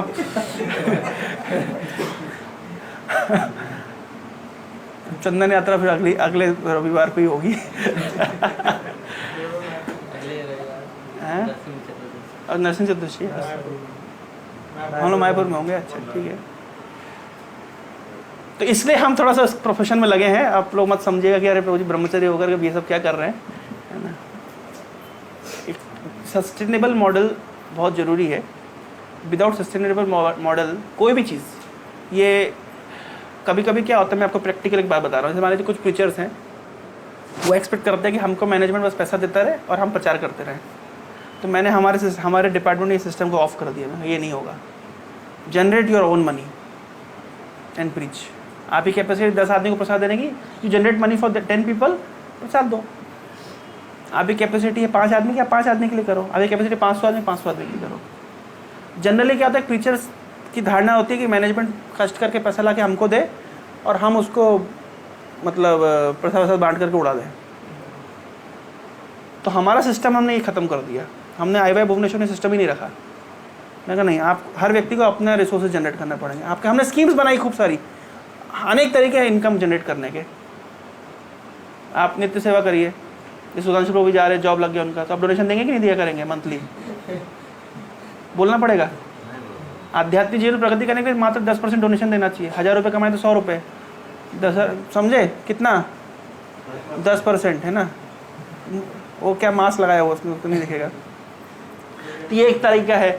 हम लोग CSR से कुछ फंड जनरेट करते हैं, कुछ जो इन्फ्लुएंशियल लोग हैं उनसे रिक्वेस्ट करते हैं, कुछ स्पॉन्सरशिप लेके आते हैं। 100 तरीके हम निकाल सकते हैं इनकम जनरेट करने का। लेकिन पॉइंट ये है, हर टीचर को अपनी जिम्मेदारी से फंड जनरेट करना पड़ेगा। अब ये नहीं बोल सकते कि फंड आपको, जैसे क्रिश्चियन मिशनरीज करते हैं, फंड आ रहा है US से, है ना, और यूरोप से कन्वर्जन करने के लिए, और ये लोग खाना बांट के और बीफ बांट के गौ मांस बांट के कन्वर्जन कर रहे हैं। शादी करवाने ये हो रहा है यहाँ से जा रहे हो, हैं? यहाँ से जा रहे हो, यहाँ से पैसा जा रहे हो। कहीं कहीं नहीं जा रहा है। इस्कॉन में पैसा कहीं जाता नहीं है, इस्कॉन का पैसा यहीं कहीं है, लोकली कलेक्ट होता है, लोकली स्पेंड होता है। ये जो बहुत सारी मिस धारणा है, किसी को है तो हम आपको बता देंगे, हमारे पास सारा रिकॉर्ड है। मान लीजिए अगर हम भुवनेश्वर से जनरेट करते हैं, भुवनेश्वर स्पेंड करते हैं। ये बहुत सारे मिसकंसेप्शन, इस्कॉन का पैसा विदेश जा रहा है। भाई इस्कॉन के पास बहुत पैसा है। अब आप लोग ही बताइए, आप लोग तो अब इस्कॉन के पार्ट हो गए ना, अब तो इस्कॉन के साथ में रह रहे हैं, इस्कॉन में बहुत पैसा है। भाई ओपन होना चाहिए आदमी को, हम साफ सुथरे, बताइए इस्कॉन में कितना पैसा है। हम जो भी प्रोजेक्ट कर रहे हैं, तो एक कोई भी प्रोजेक्ट आप लोग के साथ मान लीजिए आपके 6 महीने में आप देख रहे हैं, वो शुरू से लेकर अंत तक आपको प्रोजेक्ट की सारी रिपोर्ट हमने दी। क्यों दी? ताकि आप लोग को पता चले हम कर क्या रहे हैं। वो मतलब गड्ढे से खोल करके बिल्डिंग ऊपर तक बनाने तक सारा काम आपके दृष्टि के सामने हो रहा है। तो जो व्यक्ति इस्कॉन के साथ में कुछ समय के लिए एसोसिएट हो गया, वो जानता है कि हम लोग ईमानदार हैं कि बेईमान है। कोई बहुत ज़्यादा तर्क वितर्क करने की हमको जरूरत ही नहीं है। हमारी फिलॉसफी क्या है, हमारी प्रैक्टिकलिटी क्या है, इट्स वेरी क्लियर। हमारी फिलॉसफी है सब कुछ ना, कृष्णार्थ अखिल चेष्टा, कृष्ण के लिए अपने सारे प्रयासों को लगाना। और कैसे लगाना, सही कई प्रभुपाद जी ने एक कोट में बोला है, पूरे डिवोटी डज नॉट मीन कि वो ये उठे खाए पिए हरे कृष्ण जपे और सो जाए। He is not a devotee. Prabhupada कह रहे devotee is one who take risk and responsibility for Krishna. और उदाहरण दे रहे हनुमान जी का। क्या किया हनुमान जी ने? डिवोटी इसको कहते हैं, भैया देखो लंका जाके आग लगा दी, पहले तो बवाल मचा दिया वहाँ पे, फिर सीता माता को प्रोटेक्शन दिया, लेके भी आ सकते थे। ऑलमोस्ट हनुमान जी की ही हेल्प से ही सब हुआ है। तो बोले ये है डिवोटी, अर्जुन है डिवोटी, जो तो किया कृष्ण के लिए। तो जब तक रिस्पॉन्सिबिलिटी रिस्क हम कृष्ण के लिए नहीं लेते, हमारा गार्बेज क्लीनिंग करने प्राण निकल जाता है। मैं नहीं करूँगा, बहुत गंदा है। क्यों पीयूष? ये सारी सेवा हमारे शुद्धिकरण के लिए। कृष्णार्थ अखिल चेष्टा। तो इस्कॉन के साथ कुछ दिन एसोसिएट हो गया, आपको पता चल गया इस्कॉन की कार्यशैली किस तरह की है, हम लोग कितना क्या कर रहे हैं। तो किसी को हमको बहुत ज़्यादा कोई एक सर्टिफिकेट लेना जरूरत नहीं है। हमारा अपने आदमी को पता है कि भैया क्या हो रहा है। अब बाहर में लोग बोलते रहो पैसा विदेश भेज रहे, हाँ भेज रहे भैया, बोलते रहो। तो अच्छा एक वीडियो में मुझे पूछना है, अगर भैया हमको पैसा विदेशी भेजना होता, पैसा ही कमाना अगर इस्कॉन का लक्ष्य होता, तो हम मंगल आरती 4:30 बजे क्यों करते? हमारे मंदिर में 4:15 पे होती है, करते फिर 8 बजे लोग आते। भाई पैसा कमाना लक्ष्य है तो भाई हम उस समय करें जब ज़्यादा प्राइम टाइम हो। 4:15 बजे मंगल आरती करना क्या जरूरत है? अच्छा अगर हमको पैसे ही कमाना होता तो कृष्ण को क्यों रखा? साईं बाबा रखते, ज़्यादा इनकम होता। अभी जीडीपी साईं बाबा सबसे अधिक चल रहा है, मैं आपको बता दूं। है तो अगर हमको पैसे ही कमाना होता है तो हम साईं बाबा रखते, कृष्ण रखने जरूरत क्या था?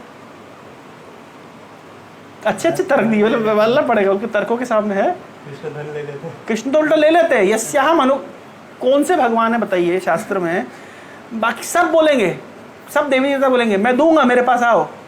कृष्ण एक मात्र ऐसे व्यक्ति हैं, वो क्या बोल रहे हैं? आओ मैं ले लूंगा, तुम मेरे पास आओ, तुमसे ले लूंगा। यस्याहम अनुगृणामि हरिष्येत धनम शनै, जिस पे मैं कृपा करता हूं, भगवान बोल रहे हैं मैं उसका धन छीन लेता हूं।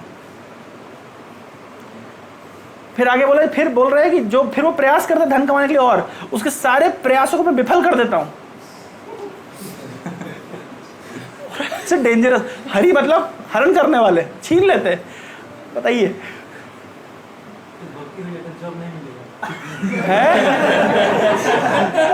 जिस पर भगवान का अनुग्रह है उसको नहीं मिलेगा, या उसको मिलकर के छिन जाएगा, या उसको मिलने के बाद वो वैल्यू नहीं करेगा। मैं एग्जांपल लेता हूँ, हमारे कॉलेज में एग्जांपल में दे रहा हूँ, इतने लोग प्लेसमेंट के लिए बैठे और मेरा तो तय था प्लेसमेंट मिलेगा, 2-4 महीने नौकरी करूँगा, छोड़ दूंगा, मुझे मिल गया। और जिससे सप्ते संजोए हुए थे कि भैया प्लेसमेंट मिलेगा, फिर उसके बाद नौकरी करूँगा, शादी करूँगा, घर गृहस्थी करूँगा, बाल बच्चे करूँगा, पूरा जीवन ऐसे सुख से रहूँगा, रिटायरमेंट के बाद में न्यूज़पेपर पढ़ूंगा, चाय पीऊँगा, आज तक स्ट्रगल कर रहे हैं। देखिए आप, तो अभी आप क्या बोलेंगे?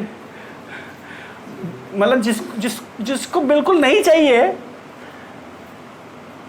मैंने हमारे काउंसलर को बोला, मैं प्रभु जी मेरे को तो टेम्पल ज्वाइन करना है अल्टीमेटली, मैं क्यों नौकरी करने जाऊँ, 2-4 महीना काटना है, मैं किसी बेस में रसोई से कर लिया कर लूँगा और क्या।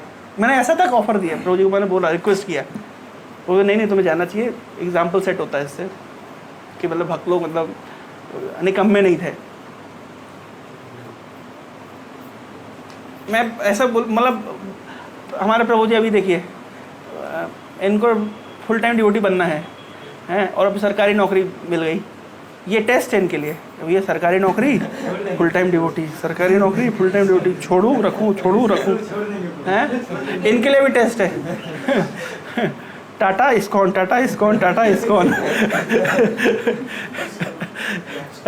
टिस्कॉन।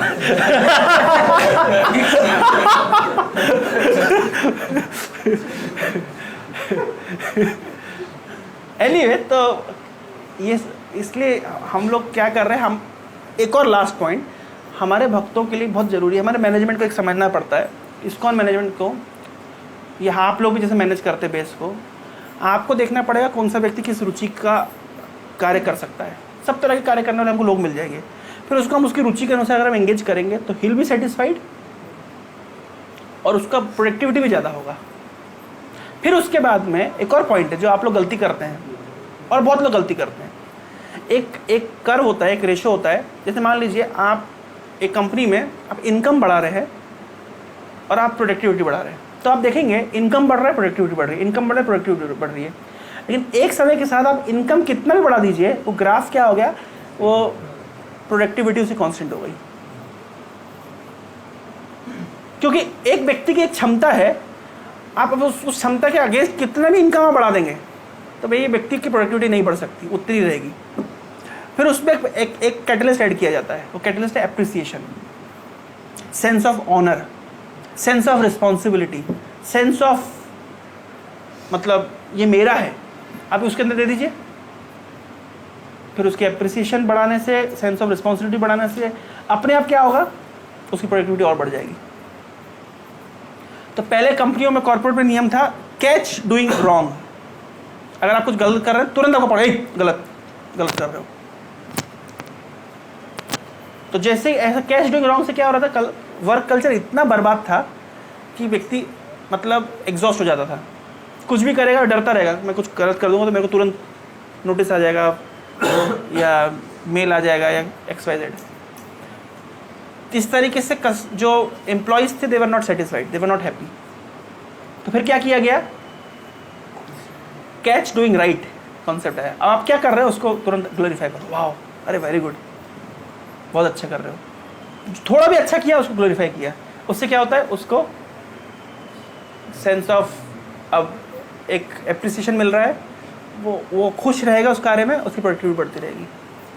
अच्छा ये कॉन्सेप्ट हमको पता है, लेकिन हम कई बार जानकर भी गड़बड़ कर देते हैं। हमको पता है लेकिन हम गड़बड़ कर देते हैं, हम नहीं। तो एप्रिसिएशन इतना इंपॉर्टेंट है एक सोसाइटी में। तो ये हर जगह लागू होता है। आपको टेम्पल में है, आप देखिए कि आपको जूनियर्स, ये मैनेजमेंट देखता है कि जो बाकी डिवोटी कुछ अच्छा कर रहे हैं उनको ग्लोरीफाई करना, उनको पुरस्कृत करना, उनका उत्साहवर्धन करना। एक बेस में है ये लागू होता है, एक परिवार में लागू होता है। इससे क्या होता है, छोटे छोटे एप्रिसिएशन से, छोटे छोटे मतलब आप अगर आप व्यक्ति के गुणों को देखते हैं तो उस व्यक्ति को आपके साथ युक्त होकर कार्य करने की क्षमता बढ़ जाती है। हेल्दी वर्क कल्चर का कॉन्सेप्ट है। ये था वर्णाश्रम सिस्टम ओरिजिनली। अब बताइए कैसे वर्णाश्रम प्रैक्टिकल नहीं है। ये ओरिजिनली ये है प्रॉपर वर्णाश्रम सिस्टम, कि व्यक्ति को प्रॉपर एप्रिसिएशन मिले, प्रॉपर एंगेजमेंट मिले, उसकी रुचि के अनुसार मिले, उसकी सुविधा के अनुसार मिले, और सुविधा भी मिले। जैसे मैं उदाहरण दे रहा हूँ, आपने बोल दिया भैया डस्टबिन क्लीन करो, डस्टबिन की हालत भयंकर है, तो आप एक काम करिए, सारा डस्टबिन को डाल दीजिए, सब एक डस्टबिन के साथ ही फेंकवा दीजिए, नए डस्टबिन खरीदिए, और अब उसको ध्यान रखिए कि वो प्रॉपर तरीके से चले। मैं क्यों ऐसा बोल रहा हूँ, हमारे गुरु महाराज कहते थे लीडरशिप के 3 एस्पेक्ट हैं। एक एस्पेक्ट है लीडर विजन देखता है, दूसरा लीडर अपनी टीम को विजन दिखाता है, और केवल इससे काम खत्म नहीं हो गया, करो करो, तीसरा फैसिलिटेट करता है कि वो कर पाएँ। तो आपने अगर किसी को एंगेजमेंट दिया है, कुछ कार्य दिया है, कुछ, तो उसको आपको क्या करना पड़ेगा, उसको कुछ फैसिलिटी, 100% फैसिलिटी नहीं देनी, नहीं तो उसका चैलेंजिंग स्पिरिट खत्म हो जाएगा। चैलेंज नहीं लेगा तो फिर भी मज़ा नहीं आएगा। मतलब पूरा ही पीस करके मुंह में डाल दिया वो भी ठीक नहीं है, लेकिन इतना ही डिफिकल्ट टास्क दे दिया है उसको कि अब उसको कुछ सूझबूझ काम नहीं कर रहा तो वो बैठ जाएगा। हमें क्या करना है, एक उसको थोड़ा फैसिलिटेट करना है और थोड़ा उसके रिस्क उसको चैलेंज जोन में छोड़ देना है, तब वो व्यक्ति कोई भी कार्य को सफलतापूर्वक कर पाएगा। इसका उदाहरण है कि एक लीडर को माँ की तरह प्रेम देने वाला होना चाहिए और पिता की तरह चैलेंज देने वाला होना चाहिए। केवल चैलेंज देंगे, प्रेम नहीं देंगे तो वो फ्रस्ट्रेट हो जाएगा। केवल प्रेम देंगे तो पंगु बन जाएगा, हैंडीकैप्ड, कोई चैलेंज नहीं है उसके पास, और विदाउट चैलेंज वो सेटिस्फाइड नहीं होगा। आप खुद उदाहरण दे रही है, आप छोटा सा मैथमेटिक्स का इक्वेशन सॉल्व कर देते हैं, कोई आपका कोई लॉजिक क्या एप्टीट्यूड का कोई क्वेश्चन सॉल्व कर दिया, कैसा लगता है क्वेश्चन सॉल्व करने के बाद, कैसा फील आता है? एक सेल्फ सेटिस्फेक्शन की जो भावना है, उसके बिना कोई भी कार्य को सुचारू रूप से करना संभव नहीं है। तो इसलिए हमेशा रिस्क लेते रहते, धीरे धीरे अपना इलास्टिक बढ़ाना करना चाहिए, थोड़ा थोड़ा से एडवेंचर करना चाहिए, थोड़ा सा चैलेंज लेना चाहिए। कुछ सेटिस्फेक्शन, छोटे छोटे सेटिस्फेक्शन आपको बना के रखेंगे, आपकी स्पिरिट बना के रखेंगे। देखिए किन की स्पिरिट मर जाती है, जिनका कोई चैलेंज नहीं है, जिसका कोई चैलेंज नहीं है, स्पिरिट मर चुकी है, मर गई, कुछ नहीं करने के लिए उसके पास। प्रॉपर वर्णाश्रम सिस्टम के अंदर ये सारी स्किल्स आ जाती है। लीडरशिप उसके अंदर आ गई, मैनेजमेंट उसके अंदर आ गया। मैनेजर को चाहिए कि वो उसके व्यक्ति के वृत्ति के अनुसार उसको एंगेज कर दे और फिर उसको अप्रिशिएट करता रहे, उसको आगे बढ़ाता रहे, चैलेंज देता रहे, न्यू चैलेंजेस, न्यू फ्रेश, हमेशा उसके बाद अलग कुछ होना चाहिए करने के लिए। फिर देखिए आप कैसे व्यक्ति हैप्पी नहीं रहेगा। यह है हैप्पीनेस का फाइनल सूत्र। और जब हैप्पी रहेगा तो नेचुरली भगवान से वो प्रेम करेगा, उसको कोई बहुत बाध्य नहीं करना, खुश है वो तो naturally thank you Krishna, I am very happy and I want you to be happy. Cooking करके आया, बहुत अच्छा बना, कृष्णा चलो चखो ना, सो हैप्पी। अब खुद ही जला दिया उसने, खुद ही इसका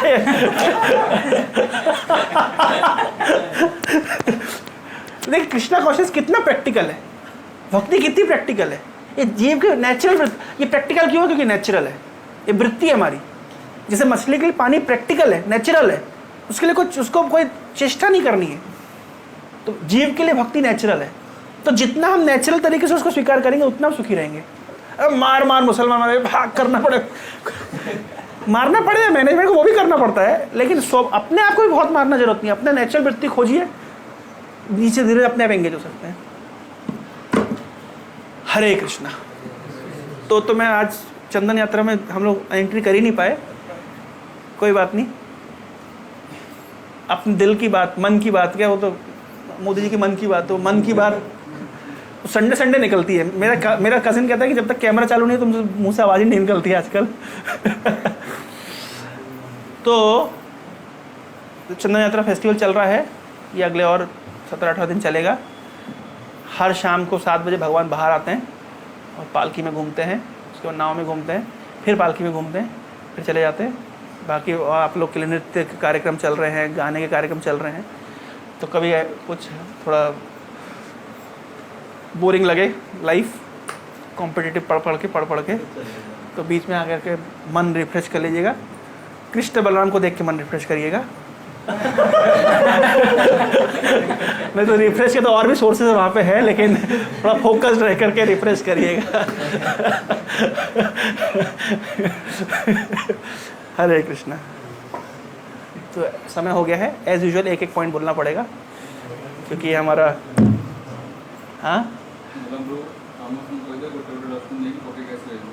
हाँ एबे कर दिए तो अपना यदि अपन करी पाए नहीं, ऐसा वो पहाड़ बन गया जैसे वो बड़ा।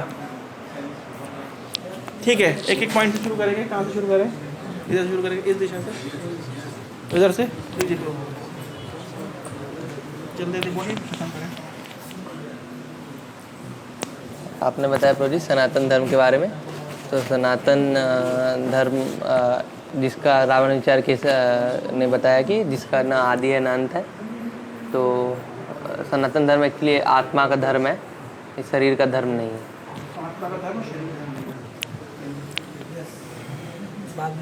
बाद में बताएंगे सोच।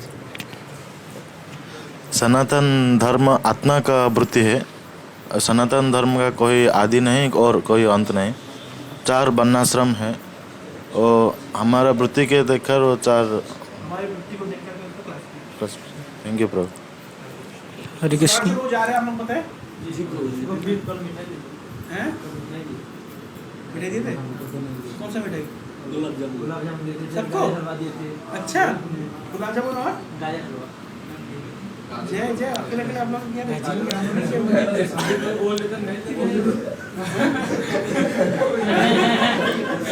क्या क्या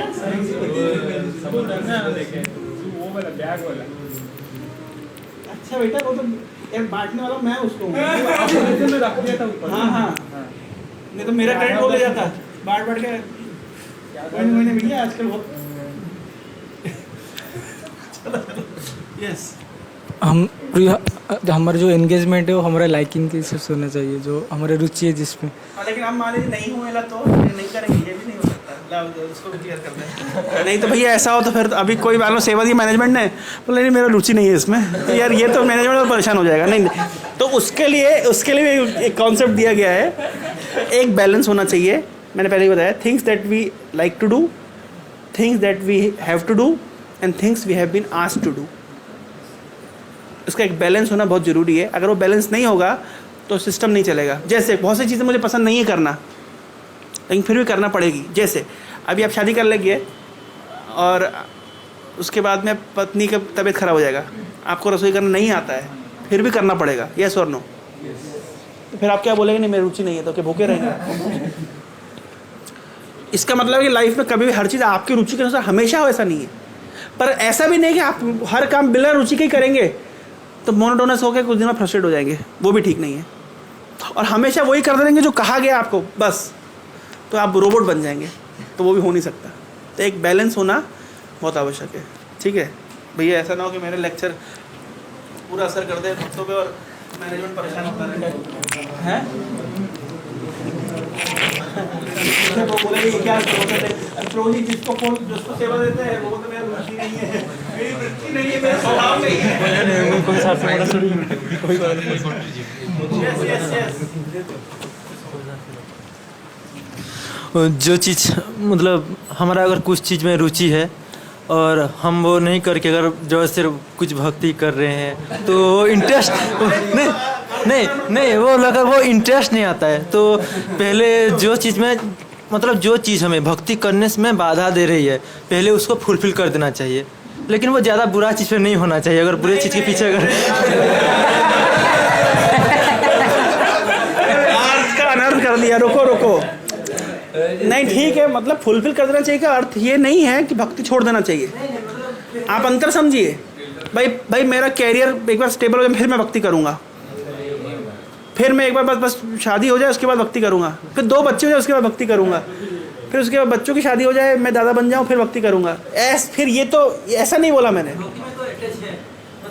ये कब होगा ये समझिए। भक्ति साथ साथ चलनी पड़ेगी, आप नहीं छोड़ सकते उसको। आप ये नहीं बोल सकते समुद्र में लहरें आना बंद हो जाए फिर मैं नहाऊंगा, ना वो लहरें आना बंद होगी ना आप नहा पाएंगे। लेकिन इसका अर्थ मैंने ये भी बोला है कि व्यक्ति को स्टेबिलिटी जब तक नहीं आएगी वो फुल फ्लेज होकर कर भी नहीं पाएगा। स्टेबिलिटी ज़रूरी है, पर स्टेबिलिटी आने के बाद में कर पाएगा उसे क्या गारंटी है जब उसे शुरू में किया हो। ये मैंने नहीं बोले, भक्तिनाथ ठाकुर बोल रहे हैं कि there has to be stability, but that does not mean कि भैया पहले स्टेबिलिटी आ जाए प्रभु जी फिर करूँगा। हम बहुत सारी चीज़ें स्टेबिलिटी के बिना भी करते हैं। पबजी खेलना स्टेबिलिटी नहीं है अभी कैरियर में, फिर भी खेल रहे हैं। खेलते हैं कि नहीं खेलते हैं? क्यों करते हैं ना? तो फिर भक्ति क्यों नहीं कर सकते? करना ही पड़ेगा, कोई ऑप्शन नहीं है। नहीं तो बाद में ये मतलब मैं प्रभु के ऐसा होता है कभी कभी प्रवचन का उल्टा अर्थ निकाल लिया जाता है, ऐसा हो जाता है कभी कभी। कौन सा ठीक है चलिए स्टोरी बात सुनाता हूँ।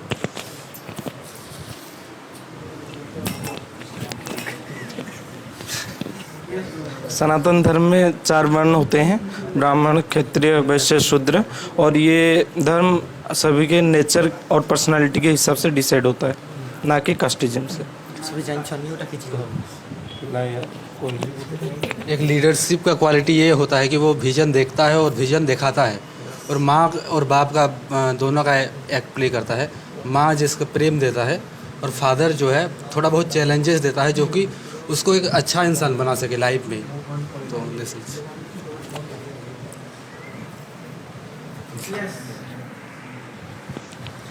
जितने प्रभु प्राइज रखो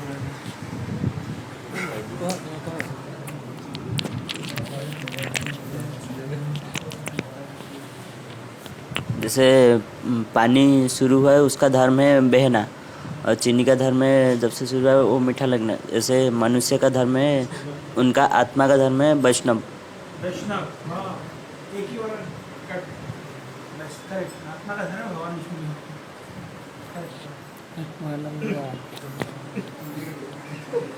क्या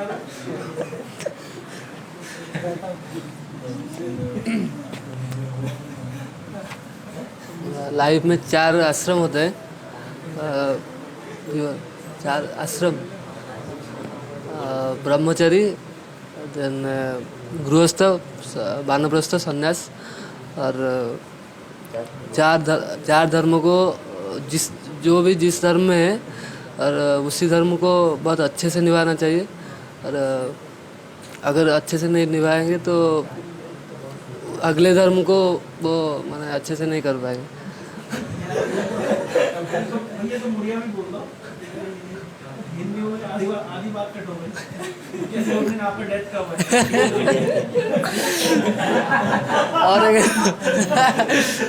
और एक बात बता, क्षत्रिय का धर्म मैनेजमेंट होता है, और मैनेजमेंट का मतलब control of man power and money power.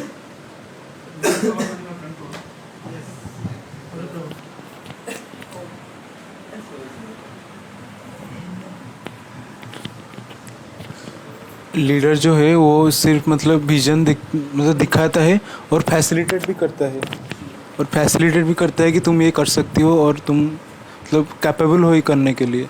तो ये क्वालिटी होते हैं। लेकिन कितने जितना चैलेंजिंग स्पिरिट में है वो इजीली वो यस।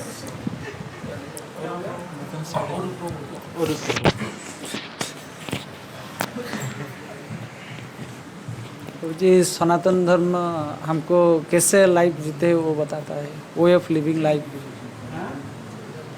कैसे हमको लाइफ जीना पड़ता है वो बताता है सनातन धर्म।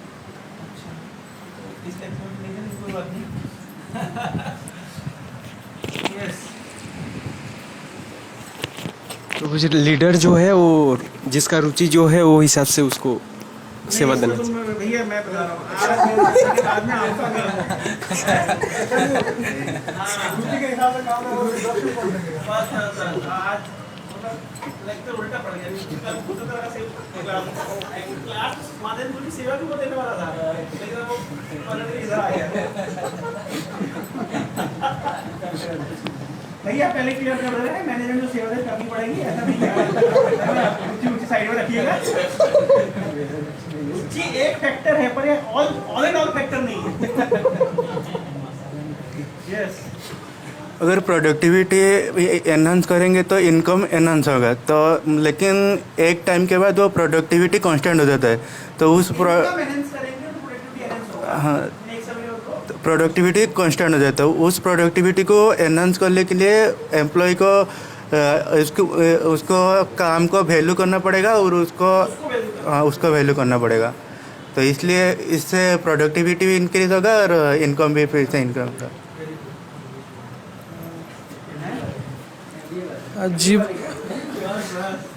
जीवन में कभी कभी ऐसा होता है कि हमारे अनुरूप कुछ नहीं होता। हमें चाह किसी की होती है बट करना कुछ और पड़ जाता है।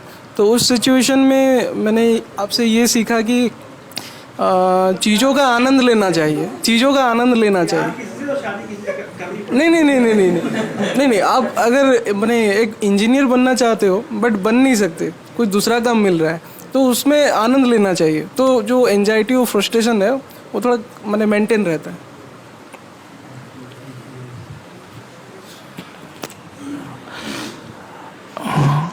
आपने एक लीडर की जो कैरेक्टर के बारे में बताया, जो लीडर्स है वो अपनी फॉलोअर से काम लेने के लिए उनको मोटिवेट भी करना ज़रूरी है और उनके प्रति कंपैशनेट भी रहना ज़रूरी है और उसके साथ साथ फैसिलिटेट भी करना चाहिए ताकि वो अच्छे से काम कर सकें और मैनेजमेंट अच्छे से चल सके।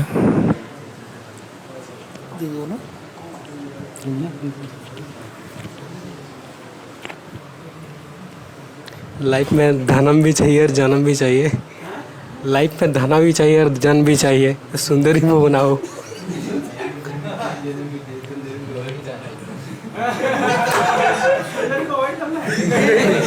वो हो ना हो, लेकिन लाइफ में धन भी होना चाहिए और जल भी होना चाहिए।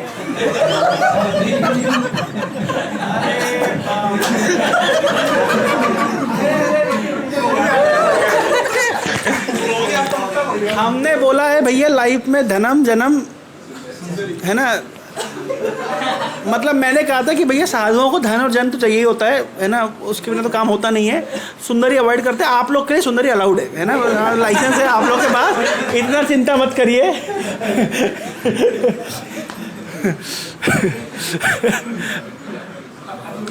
मतलब कह रहे नहीं भी हो चलेगा, नहीं हो के बिना नहीं चलेगा, चाहिए ही, कोई ऑप्शन नहीं है। इसके लिए पिछले क्लास को रेफर करिए। पिछले क्लास बताना जरूरी है।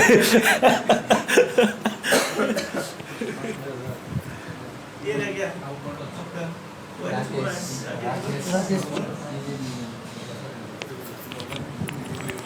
लाइन चेंज कर दी। जैसे कि सूत्र प्रभु ने बोला कि लीडर को, जो लीडर है ना वो अपने एम्प्लॉय को या फिर जो होता है एम्प्लॉयज़ है, नहीं, जो लीडर होता है ना वो अपने एम्प्लॉय को जैसे सलाह देता है कि इसे काम करो, ये काम करो, वो लीडर अच्छे सलाह देना चाहते हैं। वो लीडर जो सलाह देता है एम्प्लॉय को वो अच्छा सलाह देना चाहता है ना, सलाह देना चाहिए। हाँ, जो सलाह देना चाहते हैं वो अच्छा सलाह देना चाहिए। अगर कुछ गलती हो जाता है तो मैनेजमेंट में गलती हो ना, जो मैनेजमेंट होता है ना, अगर कुछ गलती होता है जो लीडर है अपने एम्प्लॉय को या फिर जिसको सलाह देना चाहते हैं गलती होता है तो मैनेजमेंट में टोटल गलती हो जाता है। टोटल जो मैनेजमेंट होता है उसमें इम्पैक्ट होता है ना मैनेजमेंट। हाँ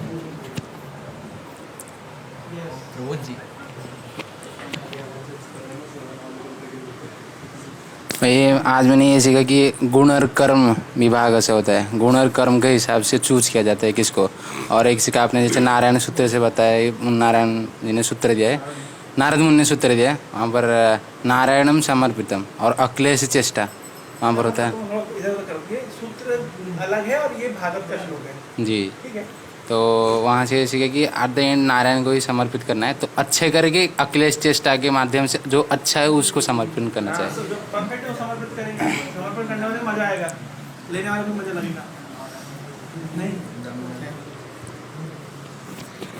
वर्णाश्रम धर्म का लक्ष्य है कि भक्ति करवाना। अगर सब सक्सेस वर्णाश्रम में सक्सेसफुल हो गए और भक्ति बिल्कुल भी नहीं किए तो नरक में डूबेंगे। बॉस एम्प्लॉय पर्पस क्या है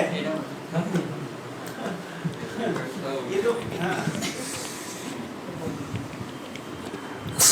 सनातन धर्म को ठीक से समझने के लिए जो 4 वर्णाश्रम है, समझने के लिए मैंने प्रैक्टिकल समझने के लिए 4 वर्णाश्रम है। प्रैक्टिकली अप्लाई करने के लिए 4 वर्णाश्रम। एंड एक पॉइंट आप जो प्रभु जी बोले थे कि एक डिवोटी का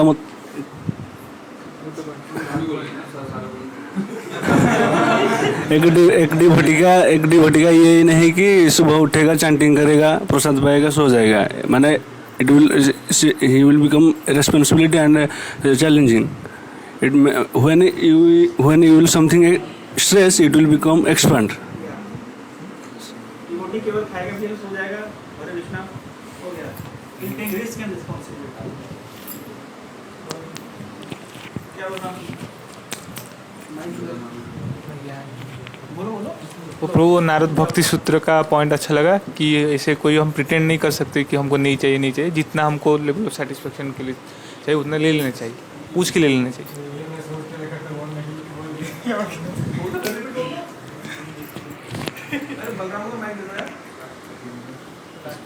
प्रभु जी हम सब सनातनी है, irrespective of caste and religion, सारे जीव सनातनी है। जैसे पानी जब से है वो बह रहा है, ऐसे ही हमारा सनातनी इज रिलेटेड टू सोल।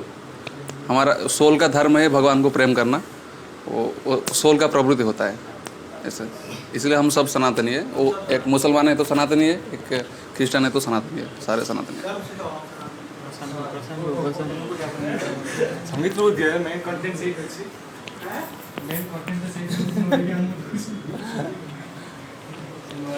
अब अभी जो हम साधु हैं, जैसे भक्त हैं इस्कॉन में भी, और हम भी जो बनना चाहते हैं, ऐसे नहीं कि हम जंगल में रहते हैं, वो संसार में रहते हैं, सोसाइटी में रहते हैं, तो हम प्रोजेक्ट वो सब हाथ में लेते हैं, तो ऐसा लगता है कि ब्रह्मचारी हैं, ऐसा क्यों कर रहे हैं, धन अर्जन क्यों कर रहा है, पर हमें हमारा बड़ा लक्ष्य देखना चाहिए कि कैसे सोसाइटी को कृष्ण कॉन्शियस में एंगेज करें। तो इस उद्देश्य से हम ये प्रोजेक्ट और रिस्पॉन्सिबिलिटी ले रहे हैं।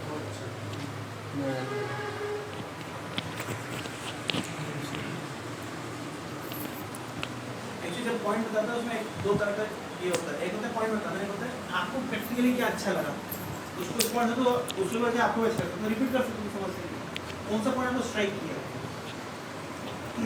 हरे कृष्ण। प्रभु जी, अगर किसी कोई बात खुद को मतलब पूरा सच्चा लगता है और सही लगता है तो वो करना चाहिए, और उसके लिए बाकी सब कुछ भी सोचे कुछ भी बोले उसको मतलब ऐसे छोड़ देना चाहिए।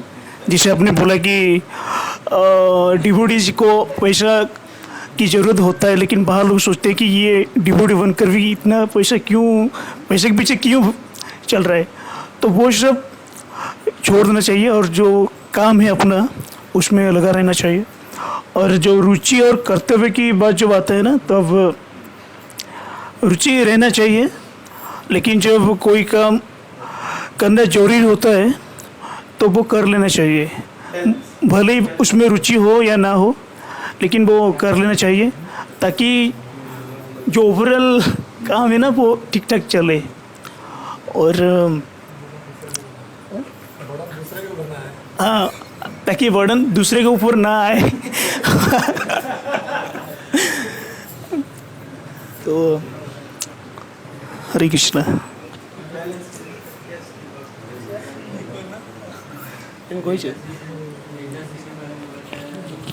मतलब लीडर को साथ में लेके चलना चाहिए, इनकरेज करना चाहिए, और वो सनातन धर्म के बारे में जो बताए बहुत चार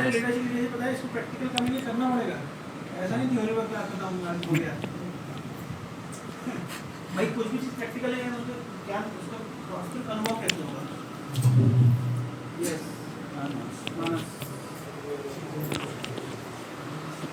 सनातन धर्म का अर्थ होता है जिसका ना आदि होता है ना अंत होता है, और आत्मा भी आदि ना अंत, और शरीर तो सनातन धर्म।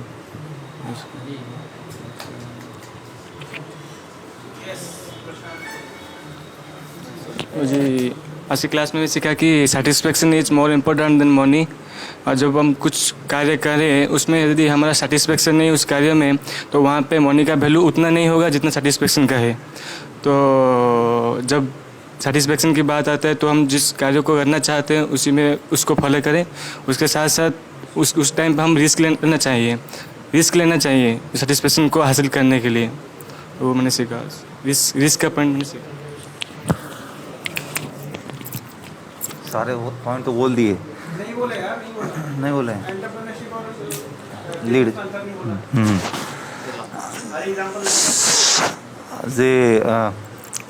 उसके ऊपर बोल देता हूँ मैं, बिजनेस के ऊपर नहीं, दोनों के ऊपर बोल देता हूँ कि एक्चुअली बिजनेस, हाँ ना बोल देता हूँ। नारद भक्ति सूत्र में जो आपने बोला था कि क्या कहते हैं, सेंस ग्रेटिफिकेशन ऐसा नहीं है कि पानी फ्लो करता है, उसी तरह सेंसेस का ग्रेटिफिकेशन ज़रूरी है। ऐसा नहीं है कि हम सीज कर दें और उसको इन प्रैक्टिकल वे में जाएं, तो वो प्रैक्टिकल है कि मतलब सेंस ऐसा नहीं है कि नहीं करना चाहिए, सेंस कंट्रोल करके करना चाहिए, लेकिन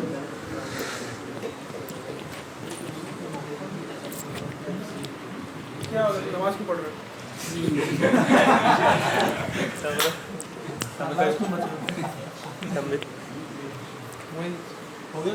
हरे कृष्ण। तो जो पॉइंट सबसे ज़्यादा स्ट्राइक किया वो है कि जैसे मतलब हमें ऐसा लगता है कि हमारा पहले सब बेसिक नीड वगैरह सब कुछ फुलफिल हो जाए फिर हम भक्ति करेंगे। वो तभी हो पाएगा जब हम शुरुआत से हैबिट में रखें। क्लोजिंग मास क्लोजिंग हो गया यहाँ से, तो रेट सही पॉइंट पर क्लोजिंग हो गया। मतलब साफ चीज़ का एट द एंड मैंने शुरुआत यहाँ से गई है। वर्णाश्रम विभाग का भी अल्टीमेट उद्देश्य है भगवान विष्णु को संतुष्ट करना।